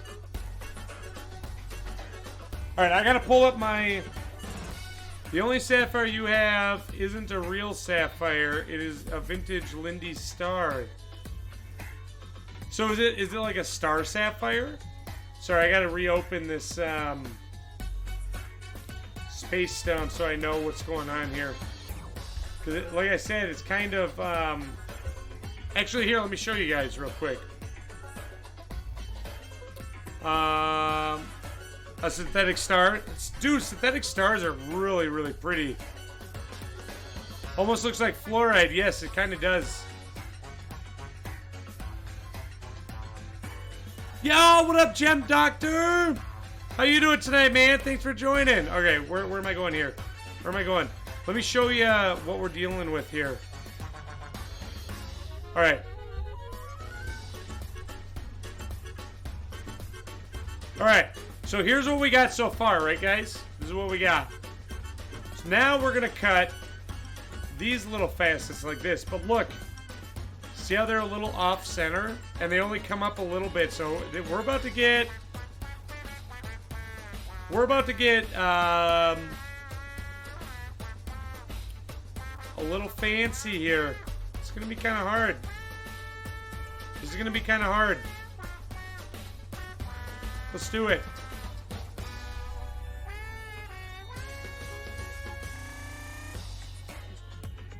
So, Violetta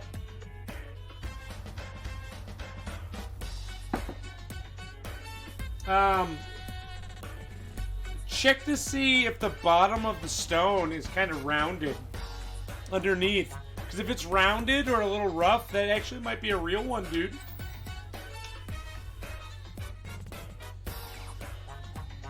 Welcome back, Angel.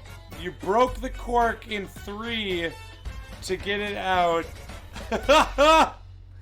Hey, it's your favorite non-toe fat wearing crafter.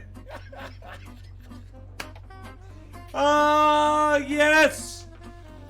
How you doing tonight, Ford? Thanks for joining, man. Thanks for coming back. Welcome back to see me embarrass myself once again.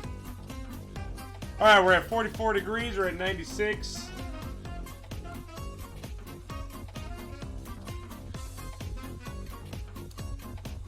You thought they were synthetic. Mine is flat, so I know it isn't real, but it has the L on the bottom.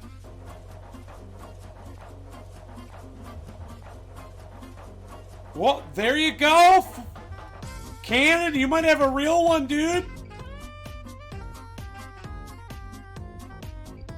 Doing well. You had to come back. You were laughing till you darn near cried that stream. Aw, well good. I'm glad I could bring a smile to your face, man. Tonight we're faceting a sapphire, based off the Space Infinity Stone from Marvel, Infinity Wars.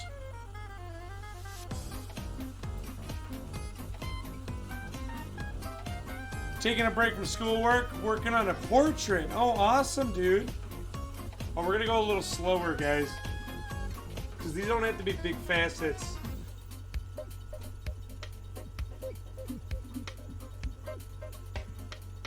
That's actually pretty good like that.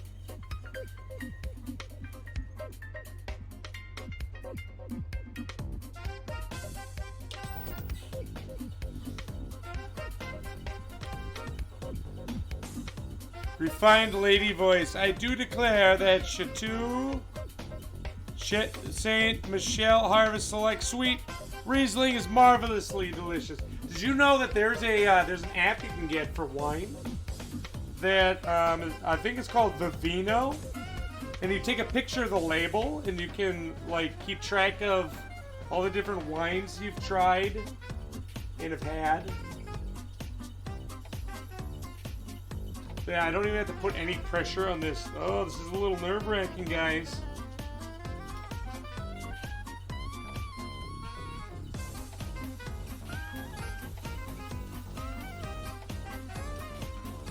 $14. Yeah, tonight we're faceting a sapphire. This is a genuine sapphire. The color is almost like a peridot, like greeny, kind of yellowy color. I'm really excited to see how this design actually turns out.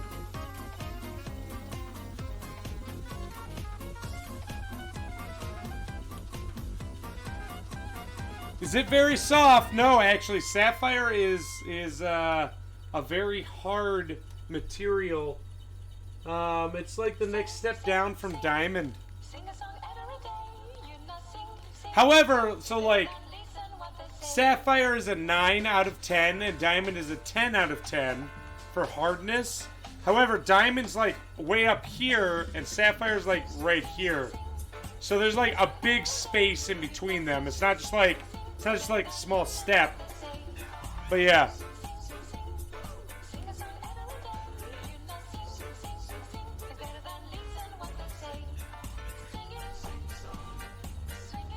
All right, where we at here? Where we at?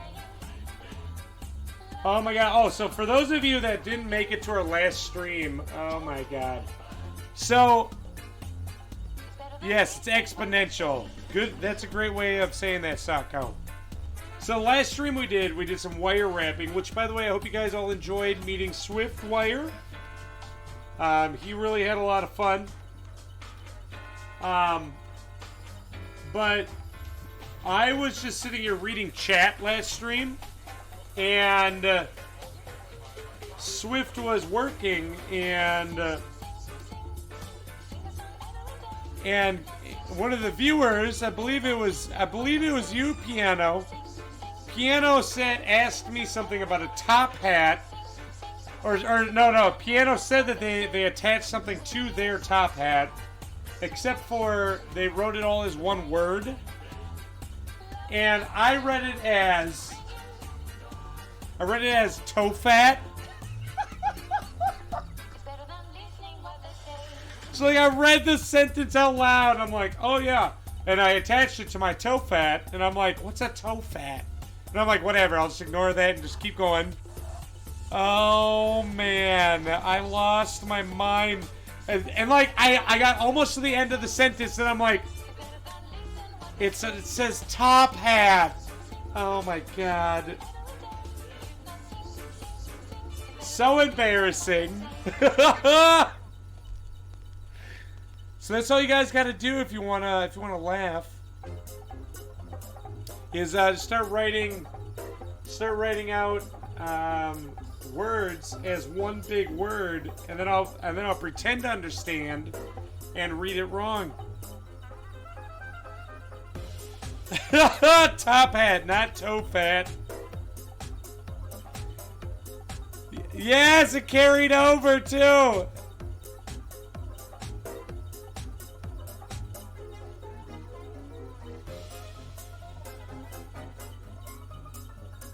Oh, it was really funny. I was laughing.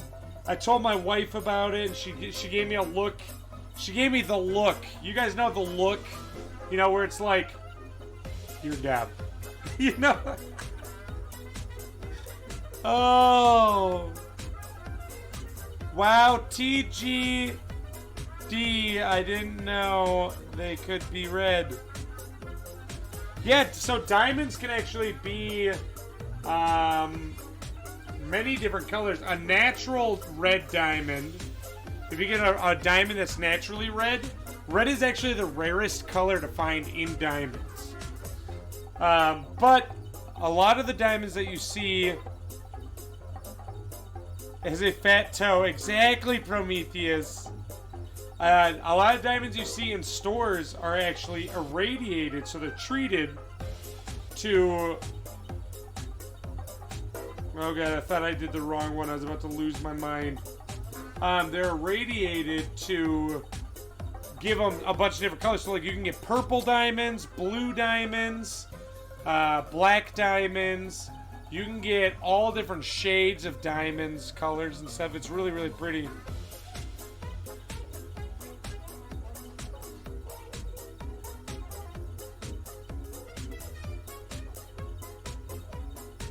The only acceptable toe fat. Oh my god. Alright, let's keep going here. I'm sorry guys, I'm getting distracted. Getting distracted. 7, 8, 9, 10. Let's go. So like, if I move this stone, it's gonna cut way too quick, and I can't do that. Otherwise, we're gonna lose it. We're gonna lose it if we do. How about fire topaz? Aren't those treated as well? I don't know what a fire topaz is. I know mystic topaz is a stone that is has a coating on it. Yellow diamonds, canary yellow diamonds are really pretty actually. I don't really like diamonds much because, well, they're just boring for me. But some diamonds are very beautiful.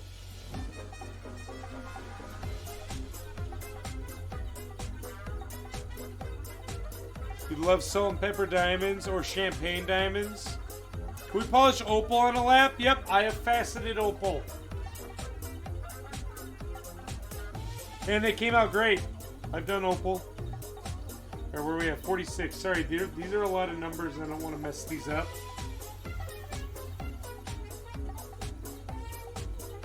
48.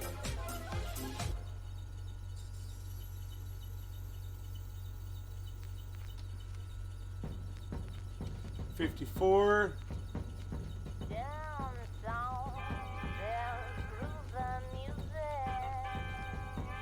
Champagne diamonds. You're a cheap date. You love diamonds that have carbon spots that aren't perfect. There you go. I mean, it makes it more interesting, dude. However, with lab-grown diamonds now, lab-grown diamonds are, you can get them cheap and they look better than real diamonds. So I am not against lab-grown diamonds, especially in jewelry as like the small side diamonds and stuff, the mellies. I think they look great.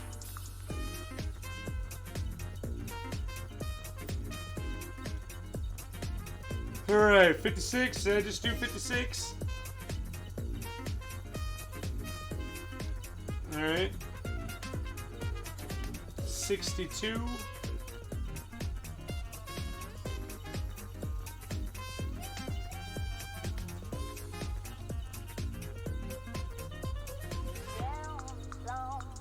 62, 64.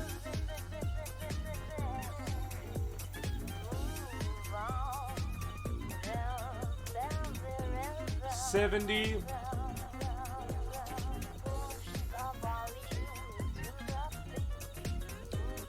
72.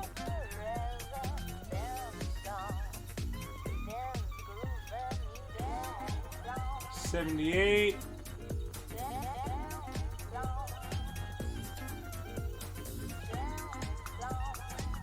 80.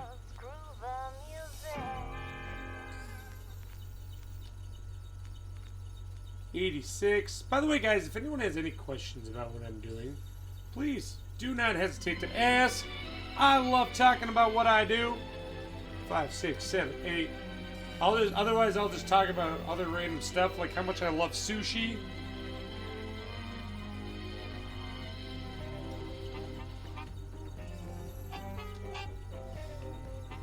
Yo, what up, Automaton? Thanks for joining. You even like quartz with rainbows and stones with imperfections? You think they're... Oh, here, let me show you. Let me show you a big old topaz. I like to call this topaz. How much do I love sushi? Sushi is one of my favorite foods of all time. So much. Yo, what up, Jezebel? You better turn on the notifications. Get a piece of fluorite that is so purple it's almost black. Oh, that's cool. Yeah, let me show you my topaz, okay? My topaz. I know, isn't that beautiful? All right. So I have a topaz that is I like to call it my glitter topaz because it's got a bunch of air bubbles in it. Okay, check it out.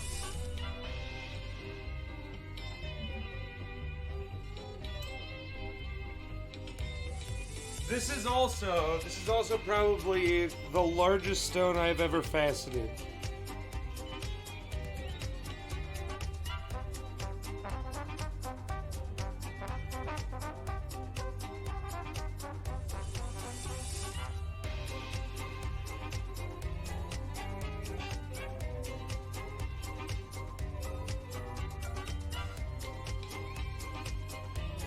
So if you take a look,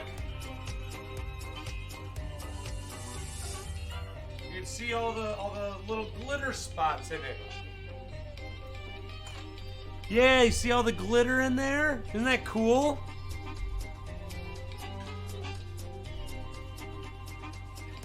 Yes, I've seen the stones with water in them and stuff. It's really cool.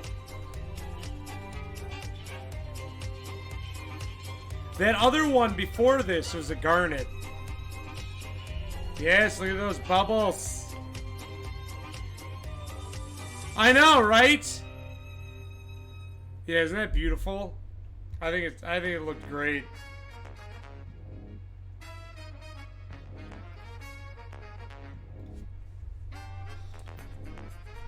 P.O. Box L Hippie.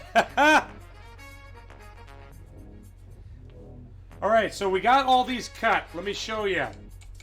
So we're using a 1200 grit, so it's actually faceting the it's like slightly polishing the sapphire, so it's a little hard to see the facets.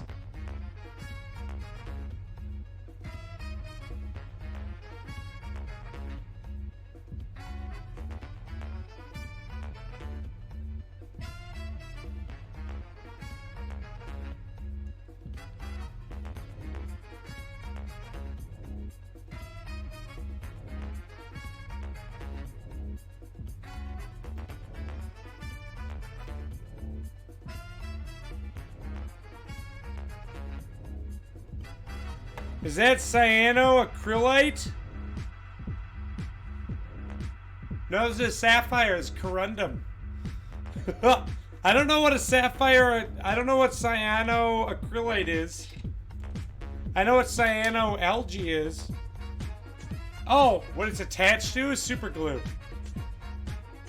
If you'd like to send me a piece to grade when you get your polishing lap in, I mean, I'll take a look at it. I'll take a look at it for you, dude. Oh, I've seen those, Gem Doctor. I've seen quartz with petroleum and stuff. So yes. Why you gotta pull that out on me, Sako? All right, now we're going to 41 degrees. So let me show you where we're. So we just faceted all these little ones right here. Now we're gonna cut all these. Now these will be easier because there is a meat point. See the meat points? The very tips.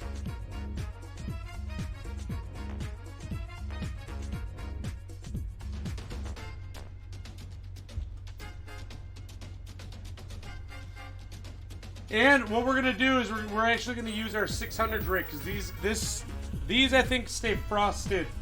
Yep, these get frosted. So we do not polish these.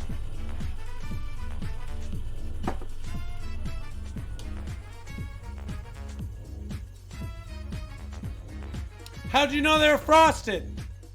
How did you know? Oh, I see. Because you can see it on the bottom of the stone in the rendering. I use my 600. I use my 600 for frost because, as you can see, the 1200 doesn't frost it evenly. It gives it kind of like a polish. So I use my 600. However, when I do the frost on, let me show you over here. When I do the frosting on these, where are my tweezers? Where are my Tweezlers at? I always bring them back over here and then I forget where I put them. Found them. Okay, so for example, when I did the frosting on this one, right here,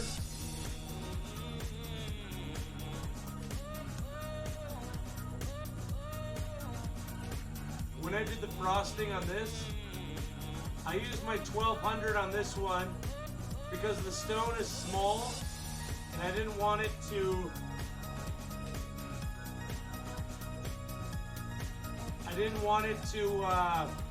make the lines too big. I wanted them to stay small so we get that the sunbeams. So it kind of depends on, I guess, how big the stone is. Same thing with the Alexandrite here, the peridot coming around. I used my 1200 on those.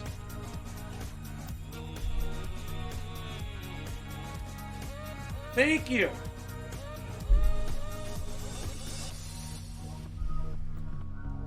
So yeah, on those ones I use the 1200 if they're small. If they're big, I use the 600. This one, I'm going to use a 600 because my 1200 is pre-polishing my sapphire. It's a derpy.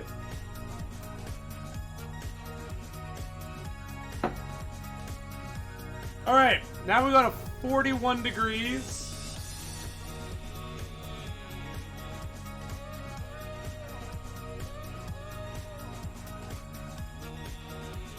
We go to 6.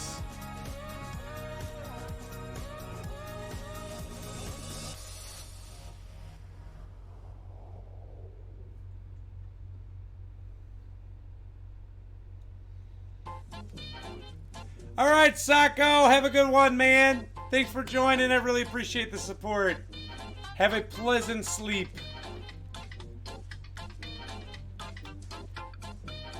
No, this is not a commission. This is just... I didn't feel like cutting a big stone tonight. So I figured I would just do this. Okay, so we're gonna have to like kind of go slow on this.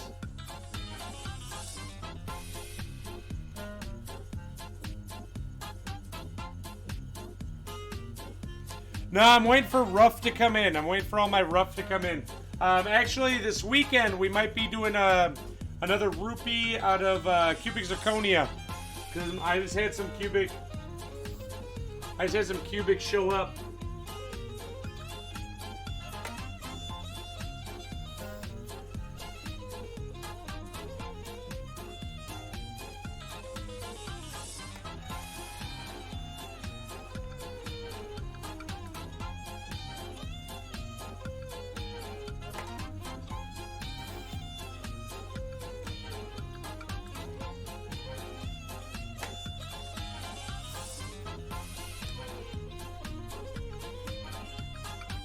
So what I'm looking for, guys, is I'm making sure that the point of the facet I'm cutting meets the point of these ones.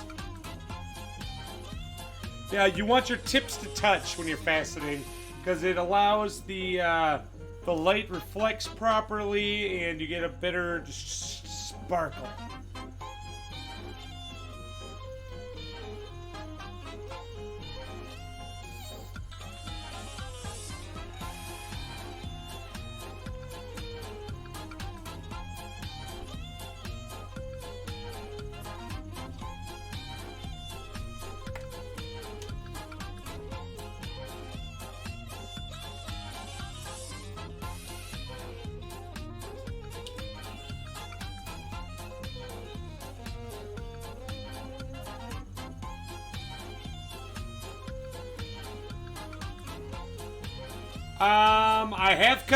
I have cut sunstone. It turns out great. I loved it. Cuddling in a $280 blanket definitely feels like you're cuddling a $280 blanket. Yeah, Jezebel. Congratulations.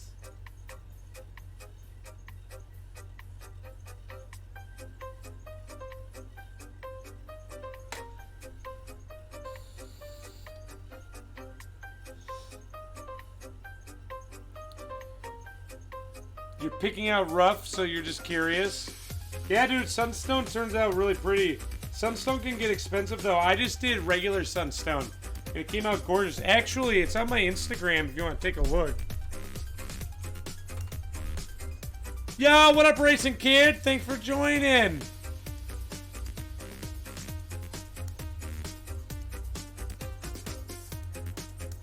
The sunstone on my Instagram is the one with the big crater in it. Honestly, Hilippy, just get anything, dude. Anything that you're like, I want to facet that. Just get it. Oh, just get it. Oh, dude, Racing Kid, thank you so much for the gifted sub to Postmodern Prometheus. Jezebel, that's awesome. Yeah, thank you so much, dude. I really appreciate it. Flippy, that's what I've been doing my entire faceting career. I'm just like, God, I want to facet that. And then I just get it and do it. Because why not? Oh, yeah. Yeah, Racing Kid with the 9 months. Dude, thank you so much, man. I really appreciate that. Yeah.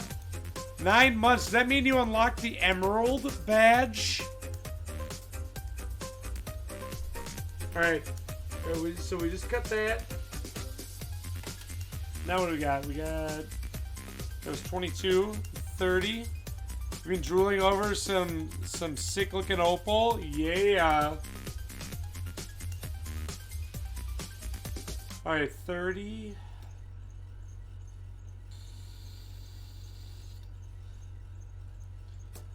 And 38.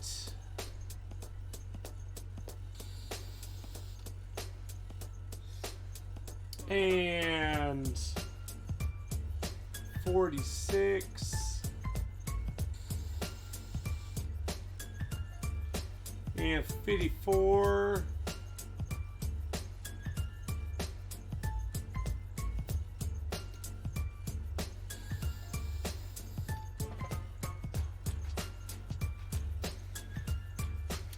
Yeah, Captain Catastrophe, how have you been, man? It's been a while.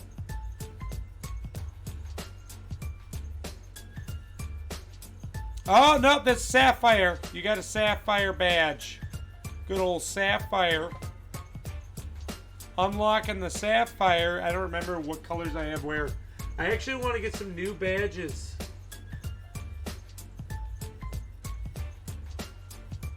I've been trying to think of, because I want them to be Gemstone still, right? So I might do that.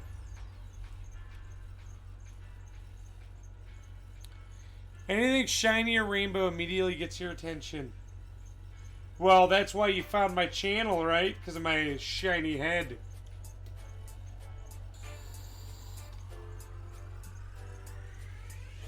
Alright, 62, 70.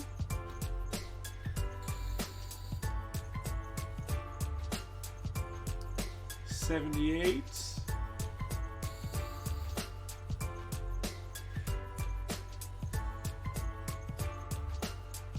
The ball drew me in. Aw, yeah. You're sporting the Chrome Dome too currently? Yeah, Racing Kid. I hope all is well, dude. Called your name and said, one of us. One of us. How's it feel? You like it? Is this your first time being bald? Dude, I tell everyone that at least once in your life, regardless of society standards, you should try being bald at least once. Because and then feel everything on your head. It's amazing.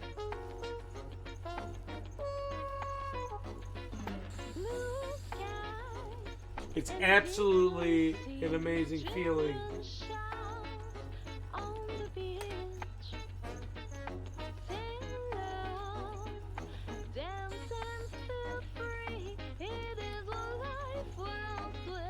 Can't stop messing with it, dude. Racing Kid, you gotta touch everything to your head. It is a part of your body that's never felt things before. Like I picked up my cat when I first decided to shave my head bald. Picked up my cat and just rubbed it all over. Felt all the blankets on my head. Went to bed, you know, you lay down in bed for the first time, you're like, oh my god, my pillow's so nice and cool. It's great. It's absolutely great. Alright guys, now we're going on to our final facets. Oh, these will be difficult.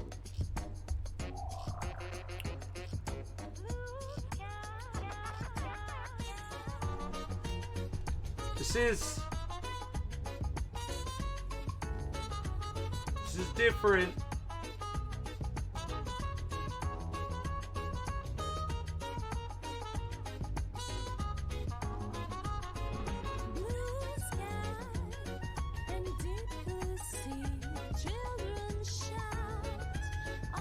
I think we're gonna have to come back after we polish these. Yeah, so I think what we're gonna do is we're gonna polish them. And then I gotta come back and cut those because they're just, it's weird. So I gotta get the water off this.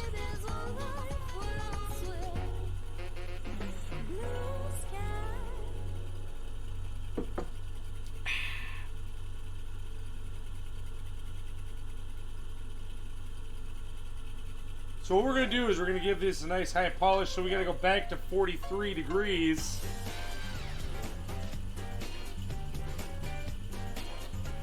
Especially so I can see what I'm doing too.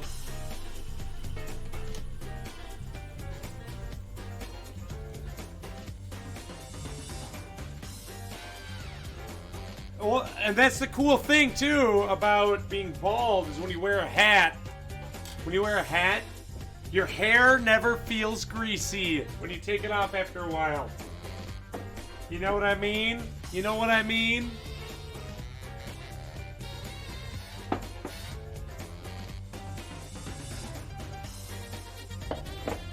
Alright, so this has a 14,000 grit diamond paste on it.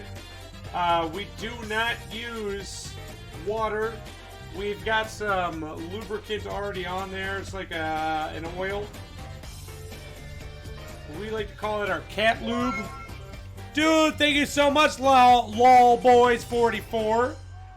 How you doing tonight, dude? Yes, our cat lube. See? Our cat lube right there. Uber lube.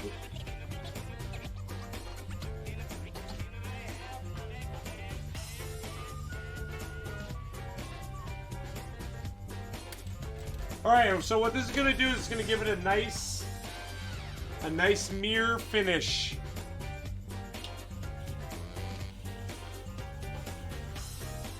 We're going to count. Oh, yeah. Whoa, dude, Cosmoner, thank you so much for the 10-month sub. Dude, I really appreciate that. Thank you so much. It's been forever. How are you doing, Cosmo?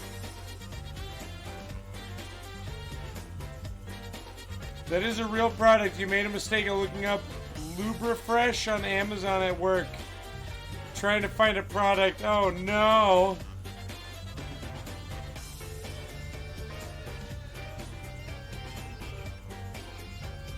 Well, thanks for joining, dude. Thanks for the support. Always appreciated.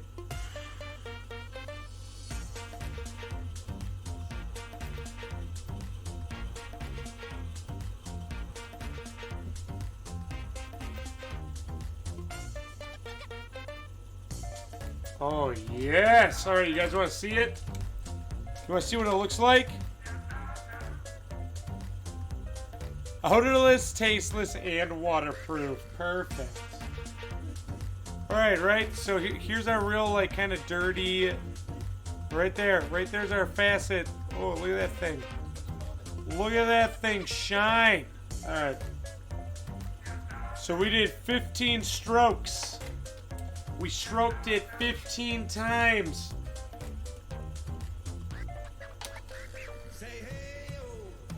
Oh no, Cannon!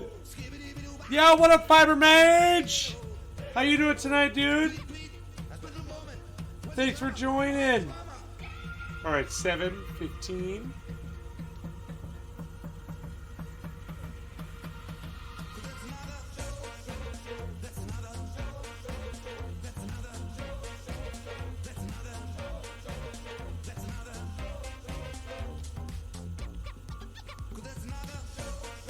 Any more would be considered playing with it. Yo! What am I working on? Oh yeah, sorry man. Tonight we are working on a sapphire. And we're trying out a design that I made based on the Space Stone from the Marvel Infinity Wars. And we're cutting it into, like, it's like a greenish yellow sapphire. It's really hard to describe the color. Aside from, it's kind of similar to Peridot.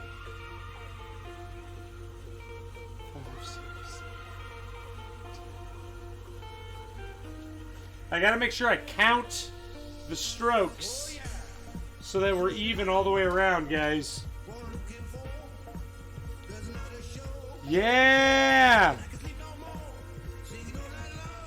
That's always good, Jezebel.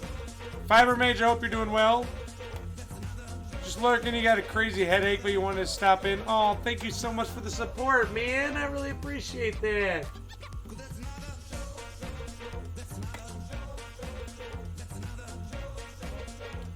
Alright, what's that? That's...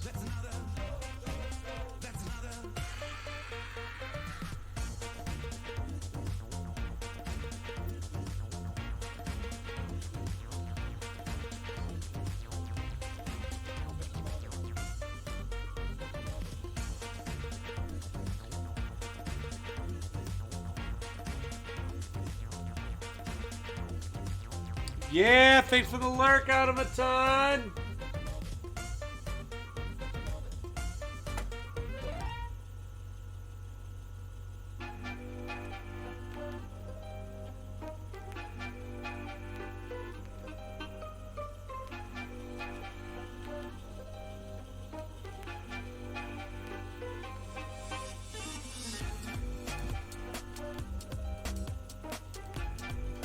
So I started watching,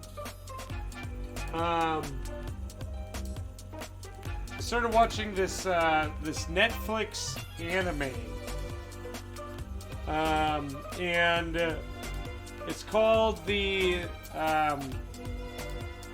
not the Swindler, the con artist, the something. Yo, what up, Sibis? Thanks for joining. But so far, it's pretty decent. I'm enjoying it. It reminds me...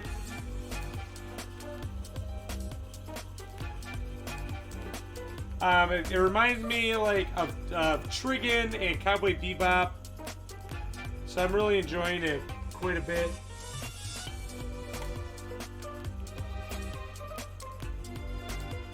You found something way more tedious for your liking, Faceting. You could never do it with the small gems.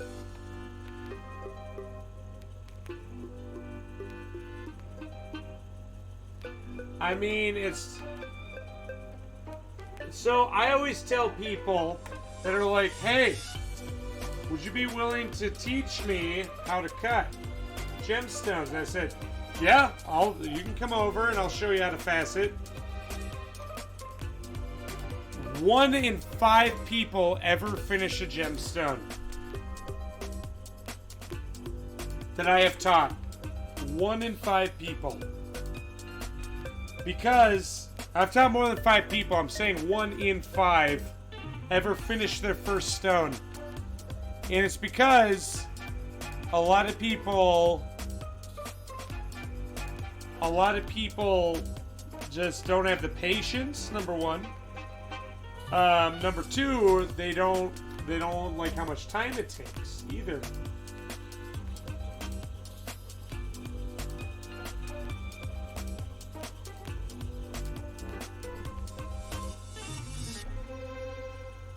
I mean, it's pretty easy to learn and do.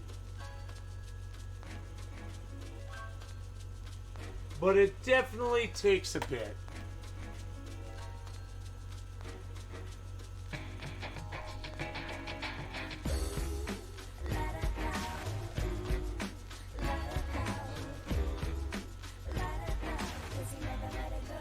Like, I love teaching. I love teaching people how to facet. It's just a matter of them being able to finish the stone. Thank you so much for the follow! The Rod Man! How you doing tonight, Rod? Thanks for joining, dude. Welcome to the rough crowd. I don't even know what's going on with this cut right now. Speaking of anime, you're actually in the middle of Inuyasha, the final act, and then you move on to Yashime. By the way, look on Netflix. Netflix is making a live-action Cowboy Bebop, and the cast looks amazing. However, I don't think, this is just my thinking, I don't think they're not remaking Cowboy Bebop in live action. I think they're gonna follow a whole new, like, story path with different characters in Cowboy Bebop. You would love to learn to cut. You do some jewelry. Feel like you would be a good next step when you got the jewelry thing down. Yeah, man! What kind of jewelry stuff do you do?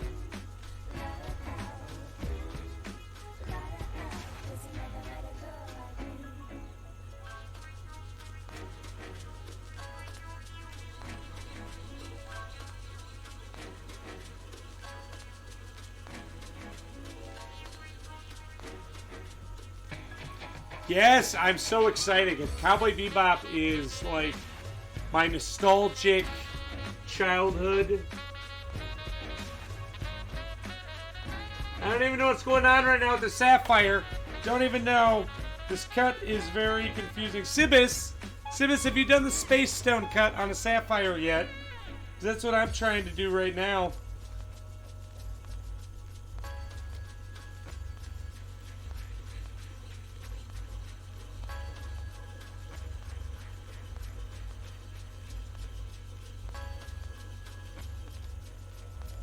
No, you haven't? Oh man, this is a little tough. Chainmail, moving on to making rings and necklaces and such. Yeah, dude. I've never done chainmail. However, I do. Yes, I said do. We all do it. I do jewelry. I'm a goldsmith. So I make rings and all that good stuff. Chainmail, man, I get so confused when I try doing it. Do I have it on the right degree? Yep, 43 degrees.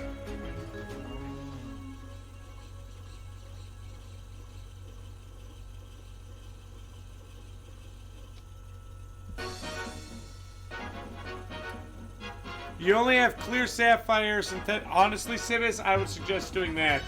Because the inclusions are throwing me off on this one. It's so hard. Because there's no meat points. Ooh, there's a little red and green rainbow going on in there, though. Also, I think I have to polish this a little deeper. Yes, it's on the right index as well.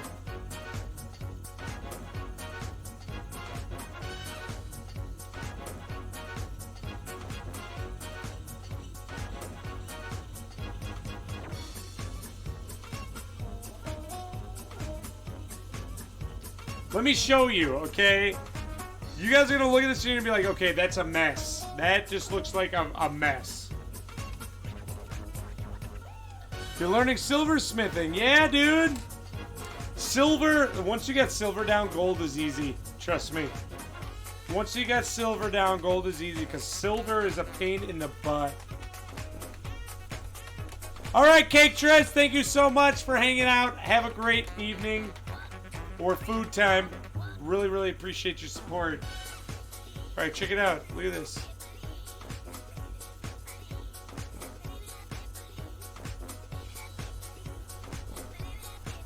You can see where I polished. Oh, look. Over here. Over here's like the red and green. Where is it? Where's it at? Hold on, let me find it. Okay, it's like right here.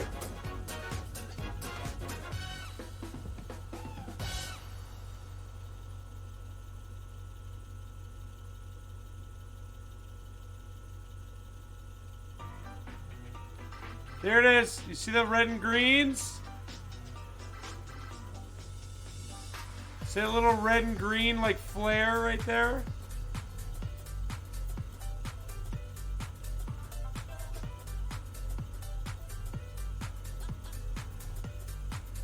It's hard because the light is reflecting. Oh, thanks, boys.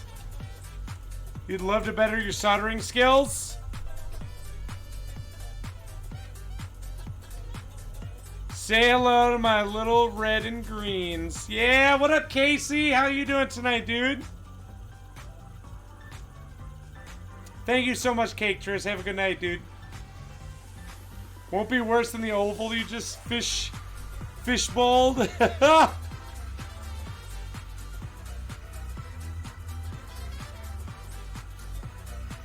Yeah, it's a little odd.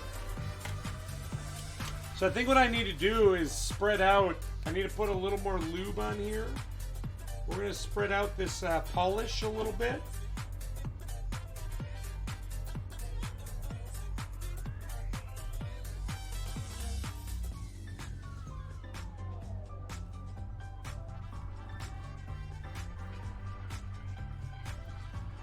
My facets are not fully polished, so we got to go over them again.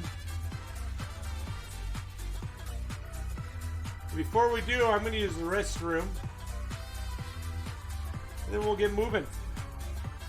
Get cruising. What up, Control? Soldering is the bane of your life. Yeah, Casey. Loving it. Having a great day. I mean, it's really just learning torch control as far as soldering goes. Just learning your torch control. That's the biggest thing. All right, I'm gonna use the restroom. I'm gonna use the restroom real quick here. Take a look at these. I'll be right back.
All right, I'm back.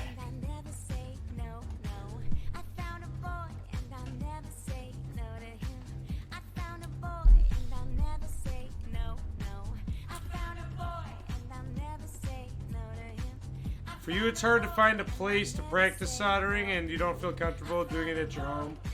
You find trying to get the right amount of material can be a pain.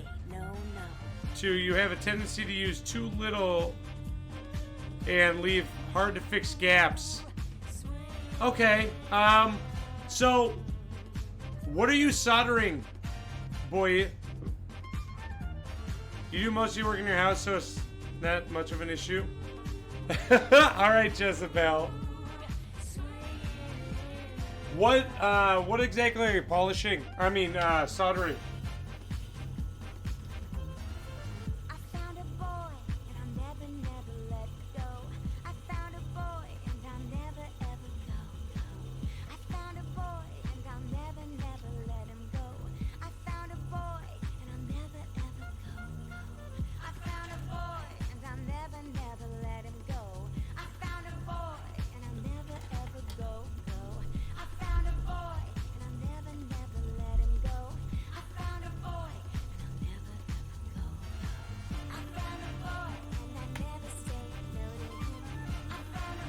The gases / fumes it can produce worries you, as well as ventilation.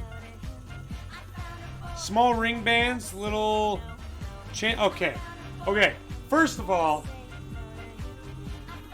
those are two very different. Okay, so when I teach apprentices, I start them out on silver rings. Okay. So stick with the silver ring until you have your torch control down, okay? So I've never done laser soldering. No, I've always only done, I've only used natural gas and oxygen. Okay, so here's what you're gonna do. Here's what you're gonna do, little boy. This will help you with your solder thing, okay? I've taught a lot of apprentices, and one thing you do, okay, so you take your solder. First of all, you take your ring, right? You take your ring, and say you cut it. You cut your ring, right? So you got those two pinched parts. So what you do is you grind it down till they're both flat, and then you bend your ring, and you want your ring to be like this, right? But you're gonna bend it one way like this, one way like this. So then there's a little tension. Okay, you want a little tension. So it takes a little bit of pressure to pull it apart a little bit, and some space. And then what you're gonna do is you're gonna use your bench pin or whatever you're using, and you're gonna pull it apart a little bit. So my bench pin's got a little nub on it. So when I put the ring on there, I can pull the ring with one hand, and it sits on that little nub. It kind of pulls it apart a little bit, and then I put the solder in between the cut, right? So you're gonna put the solder in between the cut, and then what you're gonna do, that solder, you want the solder to basically just fill the cut. You don't want it to hang over the sides. It can hang over a little bit, but you don't want it to be too much, okay? You don't want your solder to hang over the sides too much. Otherwise, you'll get a lot of pits. Especially with silver. Silver sucks. And then what you're going to do is you're going to heat up the whole area. Don't hold your torch on just where the solder is. You're going to heat up both sides. Because with silver, the whole ring has to heat up before the solder wants to flow. That's just how solder works. Or I mean how silver works. The whole piece has to heat up first. Gold, when you work with gold, you're gonna just keep it over where your solder is, because gold, just that one spot heats up.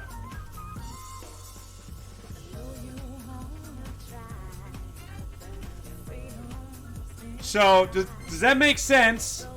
And that'll help you, lol boy, with using too little solder, and also it'll help prevent you from getting a lot of pits. All right? Does that make sense? I hope it does. I hope you're here. Yeah, thank you so much for the follow, Noel. How are you doing tonight, dude? Welcome to the rough crowd.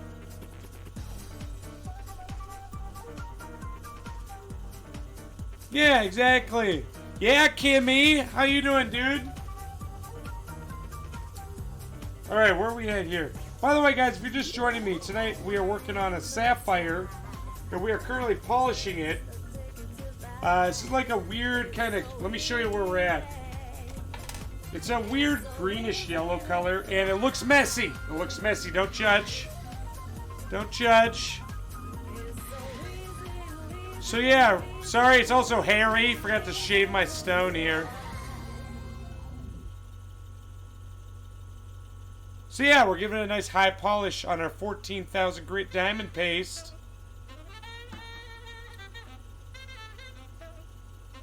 Yes, gold is way easier to work with, but you should always learn on silver. Always learn on silver first. Now, when you go to,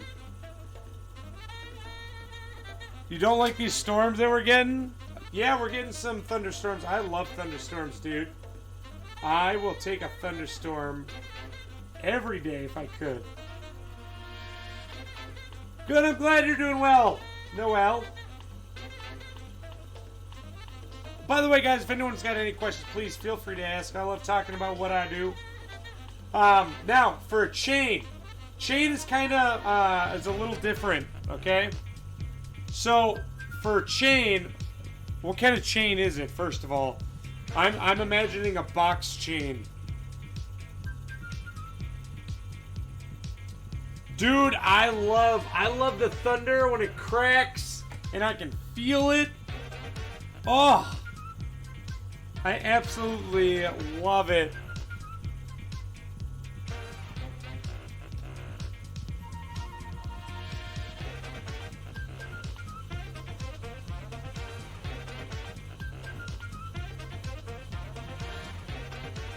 So what we're doing right now, guys, we're giving it a nice high polish. We're high polishing these facets, giving them a nice mirror finish.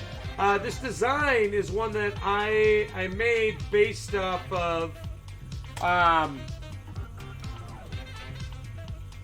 Marvel's Infinity Wars. This is the Space Stone, one of the Infinity Stones, and it works particularly well for Sapphire. It's just a very confusing cut. Oh, Mech! Mech, I'm glad you're here. Sibis, Mech is trying to recalibrate their Ultratech V1 machine. They've got a V1.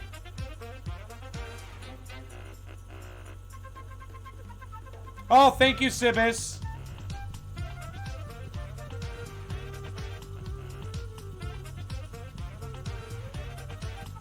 Sounds like tonight I'll sleep good. Oh, yeah, I will. You know it. I did so much yard work today, and my back is killing me. My sciatic nerve has been acting up actually quite a bit. It sets of spheres if you know things like Byzantine chainmail patterns. Okay. Sets of, so like a popcorn? They're like a popcorn necklace or chain? Alright, we gotta go 31.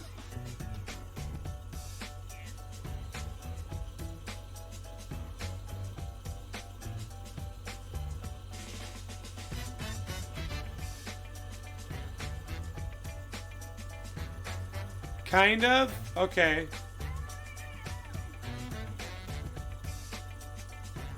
Okay, good. Good. Thanks, Sibis. You have a dumb question, not sure if it even makes sense. So you know those stones I sent you, and then you sent back. Can I put those in a rock tumbler? Yep, you should be able to. The thing with rock tumblers, now I've never actually tumbled rocks. But the thing with the rock tumblers is you got to make sure that you put in stones that are the same hardness. Okay, that's a big thing that you got to make sure. So if you're putting rubies in there, you got to only put in rubies and sapphires.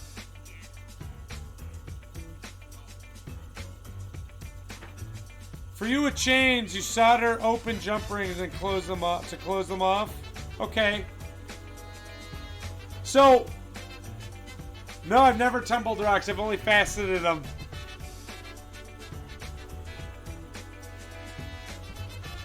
So yeah, because if you put them in there, then they're not going to come out nice and shiny.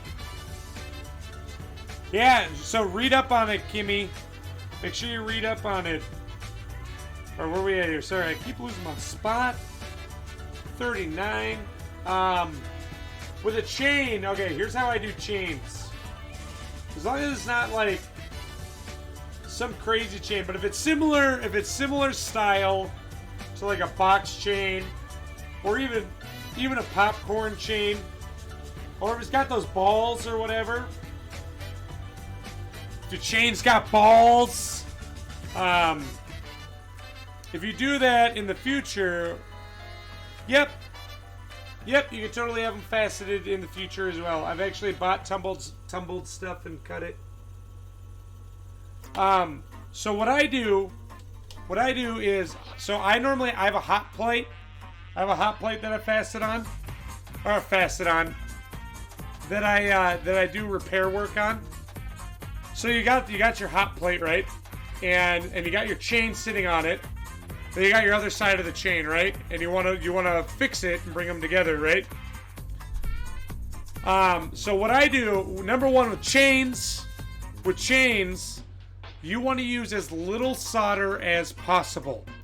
Less solder, stronger your joint. If you use too much solder, you're gonna freeze it, and then it's a more where it's bendy on your chain, then it's gonna break a lot easier. So you want to use as little solder as you can when you repair a chain. And what I do is, on my plate, I take that tiny piece of solder, put it on there, and I take my chain like over here. Here's my solder right here. And I take my tweezers and I hold it. And then what I do is I heat up in front of the chain, because solder's gonna go where the heat is, right?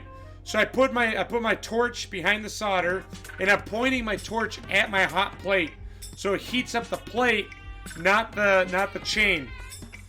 And then I bring the chain closer to the solder, and then I get the solder to flow onto the end of the chain.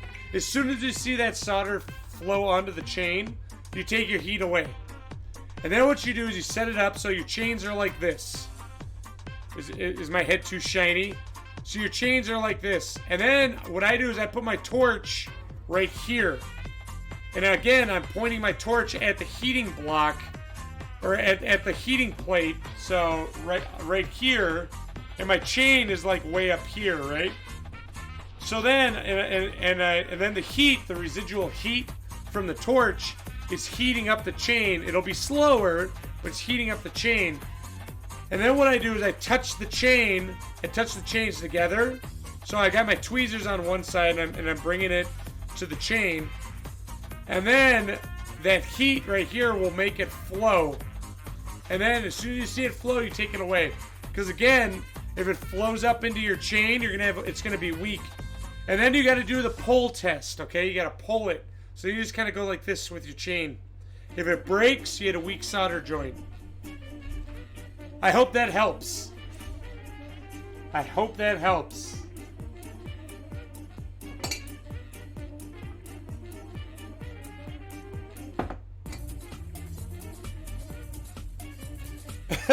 Nim.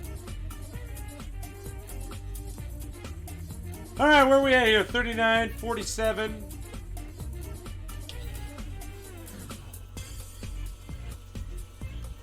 I've trained an apprentice or two in my lifetime. The art of goldsmithing, of jewelry repair.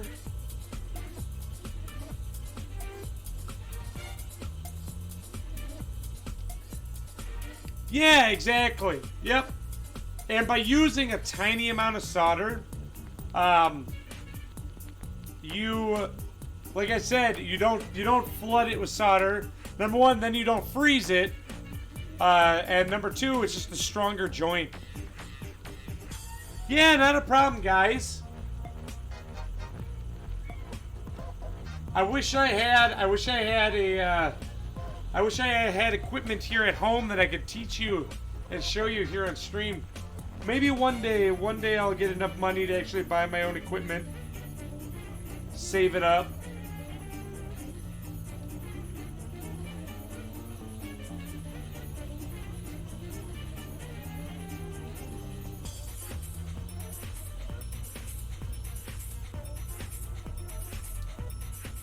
But yeah, the big thing is don't use a really sharp flame. You don't want your flame to be sharp. So the inner cone of your flame, right? Because that's the hottest part of your flame on your torch, is that inner blue cone, or whatever color it is for you. You want it to be what I call fluffy. You want a fluffy flame. So that normally happens when you add a little more oxygen to it. Or no. You let off on the oxygen. You take some oxygen away, so then you got a cone that's a little more the shape of my head, right? A little more shape of my head.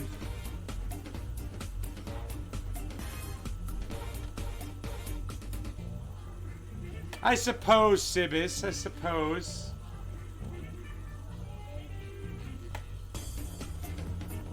Because then it'll gradually heat it up, so you're not gonna melt your chain. And also, the solder won't just go whoop before you can pull your heat away, too.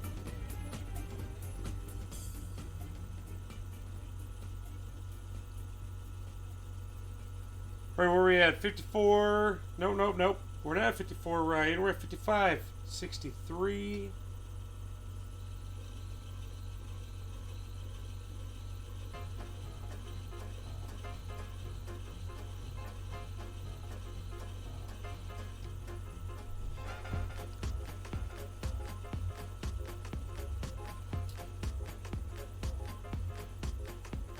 One day I'll get it, and then I'll stream.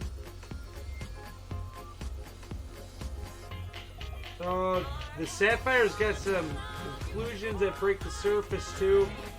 That's throwing me off a little bit, too, actually.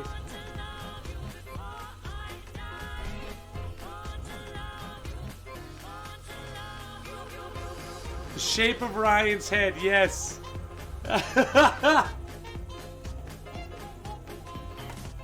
I've actually never used that when teaching an apprentice. I've always said fluffy flame, and then I can show them.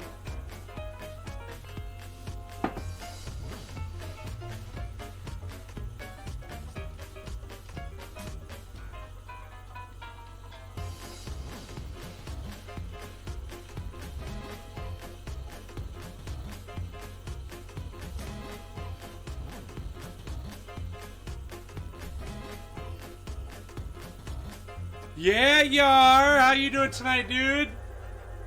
Thanks for joining.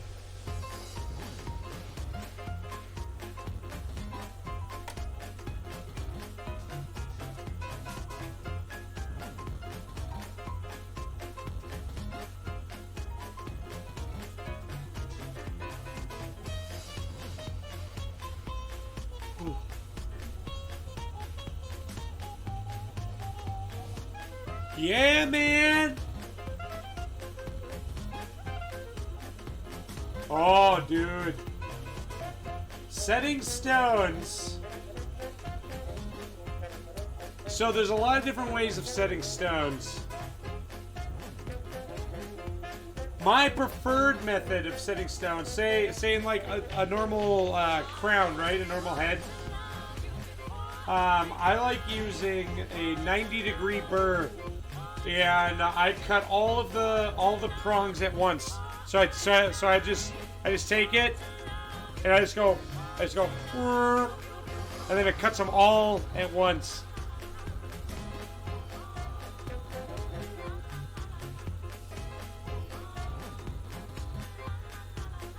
There's a ton of different ways to set stones, though, and like different types of settings and stuff. I'd say start with crowns. Start with your crowns first. And silver setting, silver crowns suck. Because when you go at them with the burr, dude, when you go to cut your seats for it, it pulls all the crown, or it pulls. When you go to cut your seats for silver, it pulls the metal because silver's so malleable. I hate cutting silver crowns. You want to make sure you lube up your burrs. Otherwise, they will grab that silver and twist it.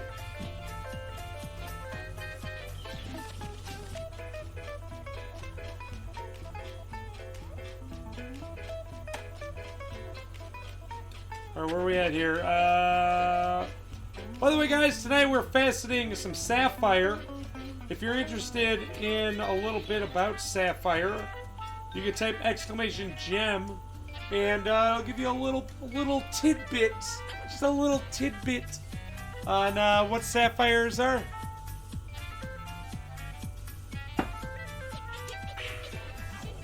All right, 87, here we go. Right now what we're doing is we're polishing up some of the facets we've already cut.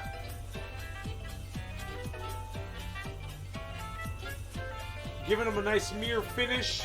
We're using a 14,000 grit diamond paste.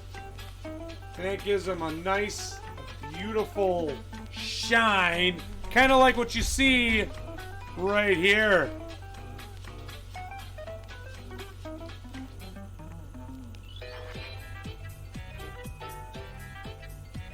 Camera gets a little blurry, doesn't it? Just a little bit.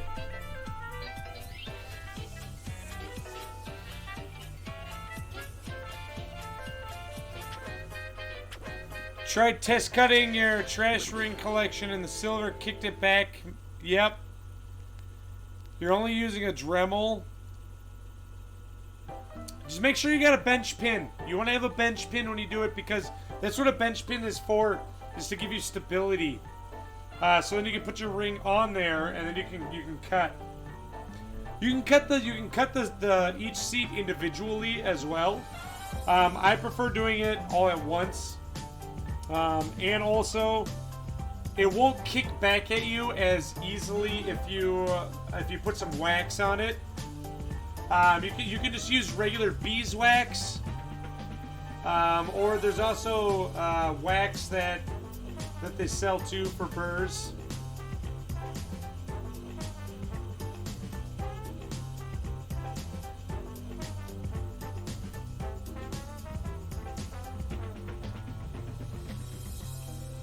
Alright, these are nice and near finished. Oh, this is a confusing cut, guys. This is hard. This is a really difficult cut. Yes, make sure you coat that burr in that. Here, check it out. That's where we're at. There's definitely some inclusions that are breaking the surface on this piece.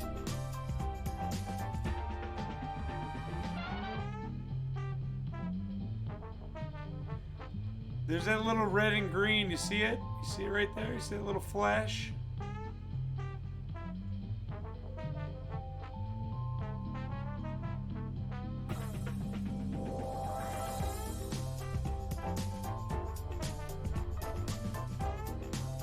Yeah, it's coming along. All right, now we go to 44 degrees. I'm just gonna polish a couple of these, and then we're actually coming near the end of the stream. Wow, this stream flew by, guys. Thank you so much for the company and for, well, the chatting. What up, Damon? How's it going? Oh, yeah. Yeah! Oh, thank you so much, lol boy. I really appreciate that, dude. Thank you so much.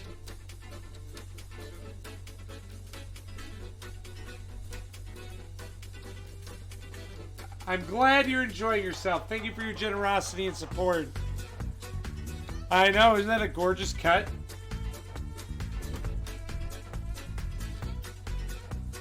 Alright, let's try this out. 1, 2, 3, 4, 5, 6, 7, 8, 9, 10.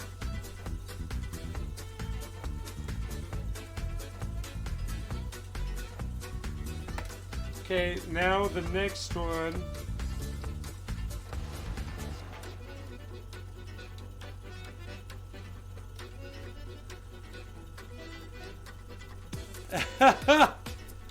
Yeah, man. If you have any questions about metal smithing or anything like that, I've been doing it for I think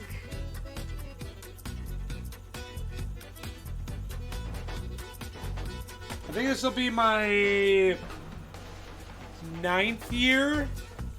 I started out as an apprentice, and yeah, learned everything from there.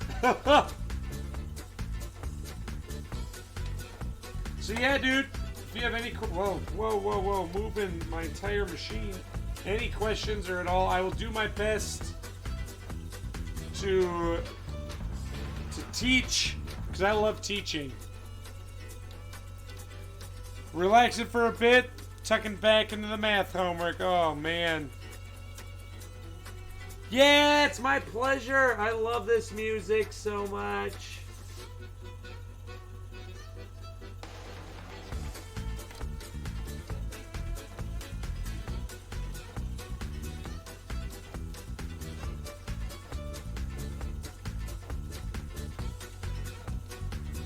Oh my God, Ryan, you went to the wrong...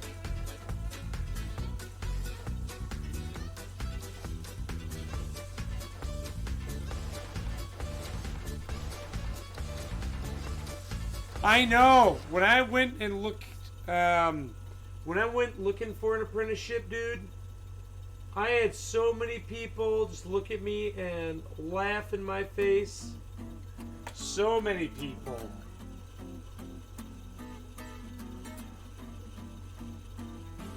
And I'm not even kidding you. Like, they literally looked at me and they said, "You're not touching my jewelry. You don't know what you're doing."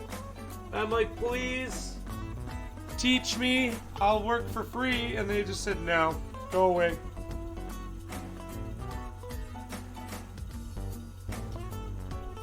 Oh, I was on the right one. Okay. Got scared, guys.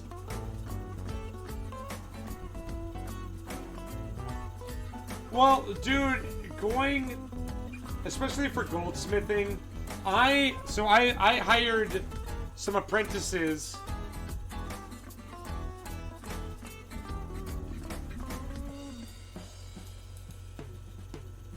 I hired some apprentices straight from the Gemological Institute of America, right? And they went there for goldsmithing or repair.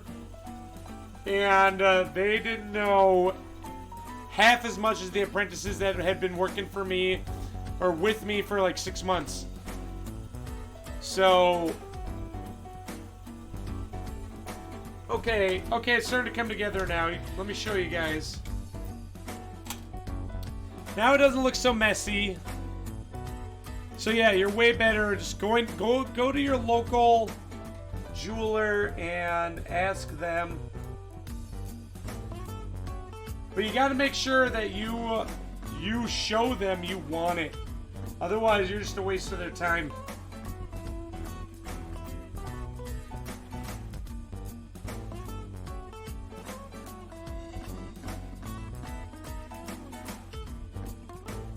There it is. That one and that one. See that little tiny triangle? There's one on each side. Right there. Right there. There we go. It's coming together. It's coming together, guys. Ooh, this cut's gonna take a little longer than I anticipated. Experience taps education every time, yes. Thank you, thanks, Angel. All right, guys. Well, as we get raided by Old Time Jeweler, every time I'm about to log off, we get raided. What up, Charlotte? What up, Old Time Jeweler? All right, we'll go a little longer. Yeah! What's up, Raiders? How's everyone doing tonight? Thank you so much, Brendan. NY. Welcome to the rough crowd. Tonight, guys, we're working on a sapphire. We are currently high polishing it. Let me show you. Let me show you where we're at so far. Here's our sapphire. We're giving it a nice mirror finish on these facets. Yeah, thanks, Yar, for the shout out there. How you doing tonight, Charlene? What up, Uncle Bill? What up, Baron? Yeah, old timer raid. So, guys, what I do here is I take gemstones like this and I turn them into beautiful pieces, like what you see right here.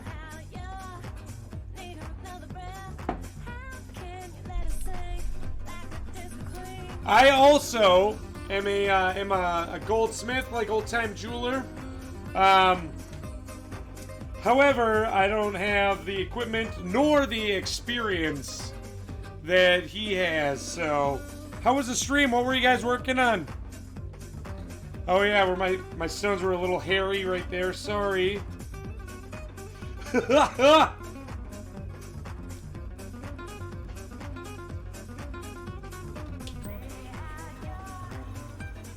Is that a raw bit of citrine? Where on the edge there? No. That on the edge there. That is. I think that was the. What do you call it? The garnet I faceted.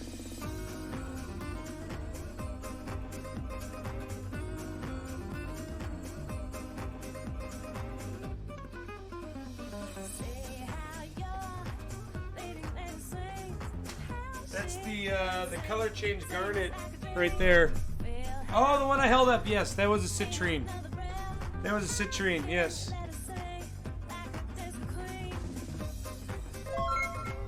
Yeah, thank you so much, Janitor Joe. How you doing tonight, man? I know, it's a color change garnet. Welcome to the rough crowd, Joe and Grizzly. Thank you so much, guys. So, what we're doing is we're cutting a sapphire tonight. And this is a design that I made based on, or rather inspired by, the Marvel Infinity Wars. I'm doing great tonight. Thanks for asking. And I hope you're doing well. Also, oh, you said you were. And this is the Space Stone. So I was like, what would the stones look like if they were actually faceted into real gemstones? And this particular one is the Space Stone. Alright, let's go.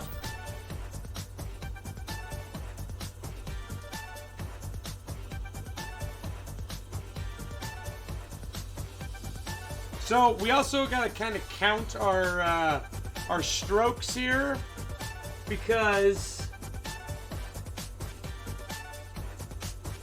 all the facets will cut at that depth, and we want them all to kind of stay the same. All right, Law Boys, thank you so much for hanging out, man. Have a great one. Really appreciate the support, dude. All right, that's 14, 16. Oh.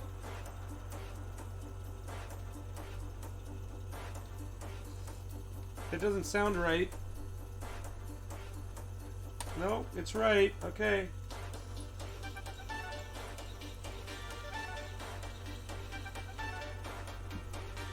Oh, sometimes like it feels like it's grabbing a facet when it's,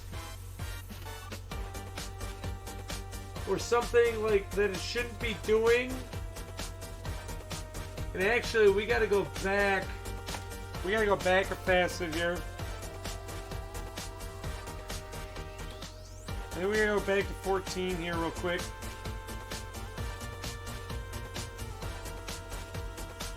We gotta cut that a little deeper.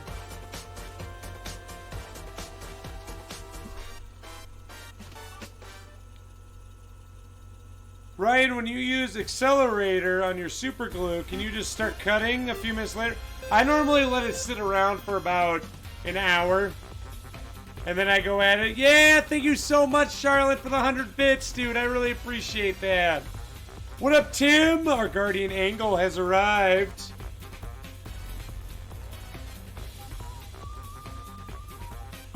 How you doing tonight, Tim? Thanks for joining.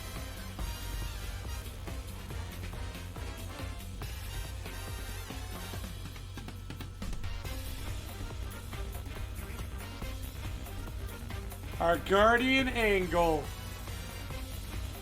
All right, now we go to 18. Or is it 16? 16.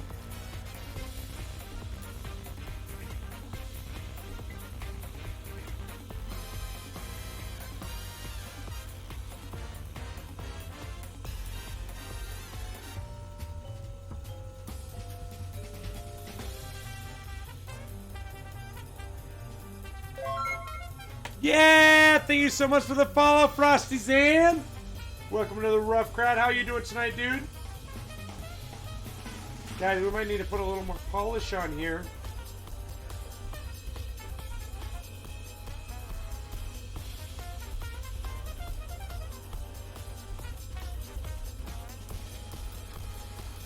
Yo, what up, Michi? Thanks for joining. I'm doing well. Night's going great. We just got raided. We're going a little later than normal. Showing the raiders a little bit of what we do here. Also raiders. So let me show you this design real quick.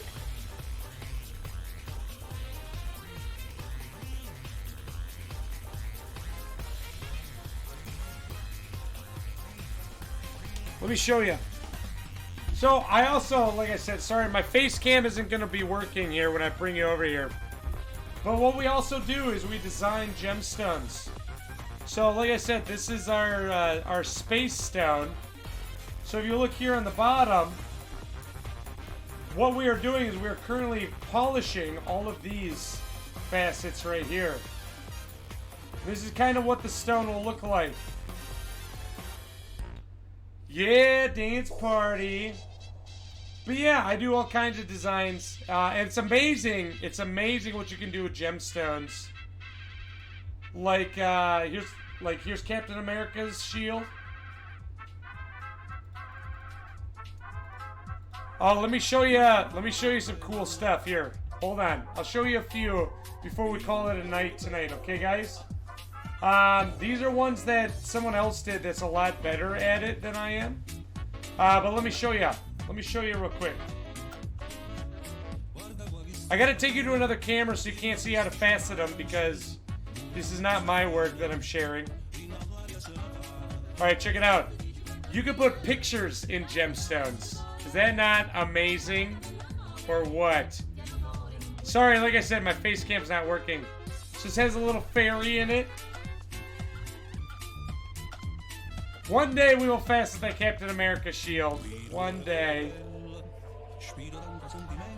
This particular gemstone right here that you see is this design right here. My camera doesn't do it justice at all. But look at that. Is that not amazing?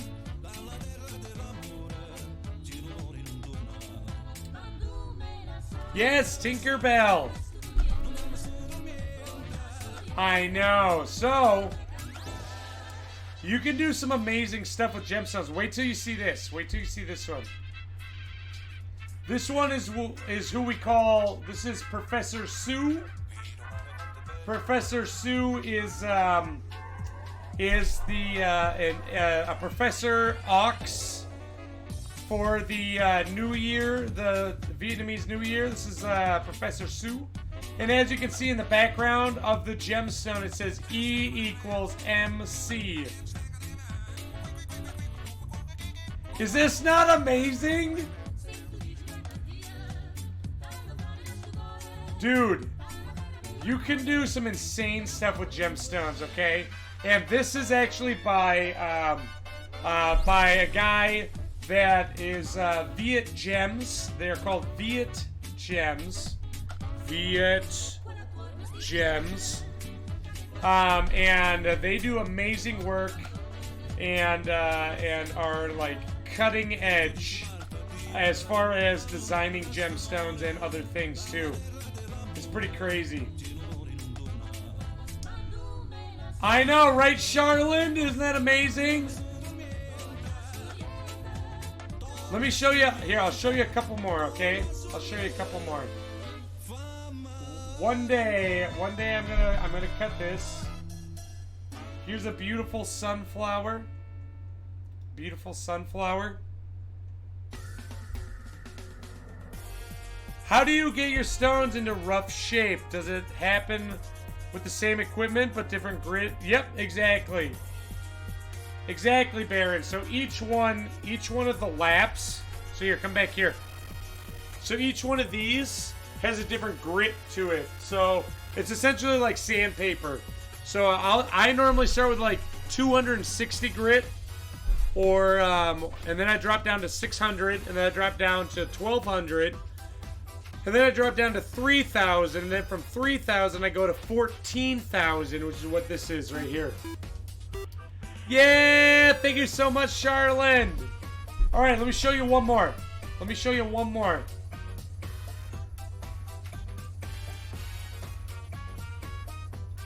All right, check out this one. Yeah. Sandpaper, but diamonds instead of sand. Exactly. Yeah, Baron. That's what gives it its shiny, shiny end. You can actually, I can even go all the way up to 100,000 grit.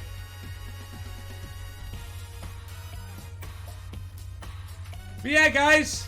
So yeah, this is kind of what we do here. Oh, Zapdos. Oh, yeah. Where's my Zapdos one? I did a big Pokemon series. Here's Zapdos. This is the one I made. Good old Zapdos. Yeah, thank you so much, Mega. Cut Zapdos when? Oh, we'll have to do it one of these days. Alright, guys. So, yeah, other than that, we went a little late tonight. I want to thank everyone so much for your support. Please consider pressing that follow button. Really appreciate all of the cheers, all the subs, and the raid, and the viewers. Thank you, everyone, so much for your time and your generosity. I would not be here if it were not for you. So thank you so much. I really appreciate it. Let's see. If you're new here, I stream every Friday, Sunday, and Tuesday at 7 p.m. Central. So yeah, I look forward to getting to know you and seeing you again. Other than that, guys, let's find someone to raid. Shall we find someone to raid? I'm gonna toss you on here.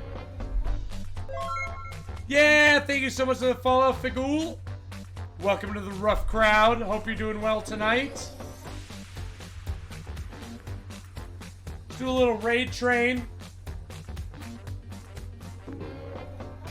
Let's raid Sakura. Sakura's doing some art.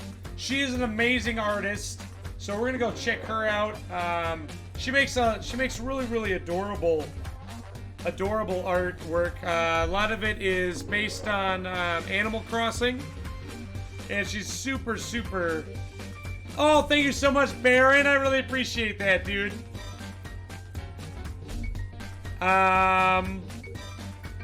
Yeah, thank you, Piano. So fat off to you as well. Alright, guys. Let's show Sakura some love. And, yeah, other than that, have a wonderful night. Be peaceful to one another.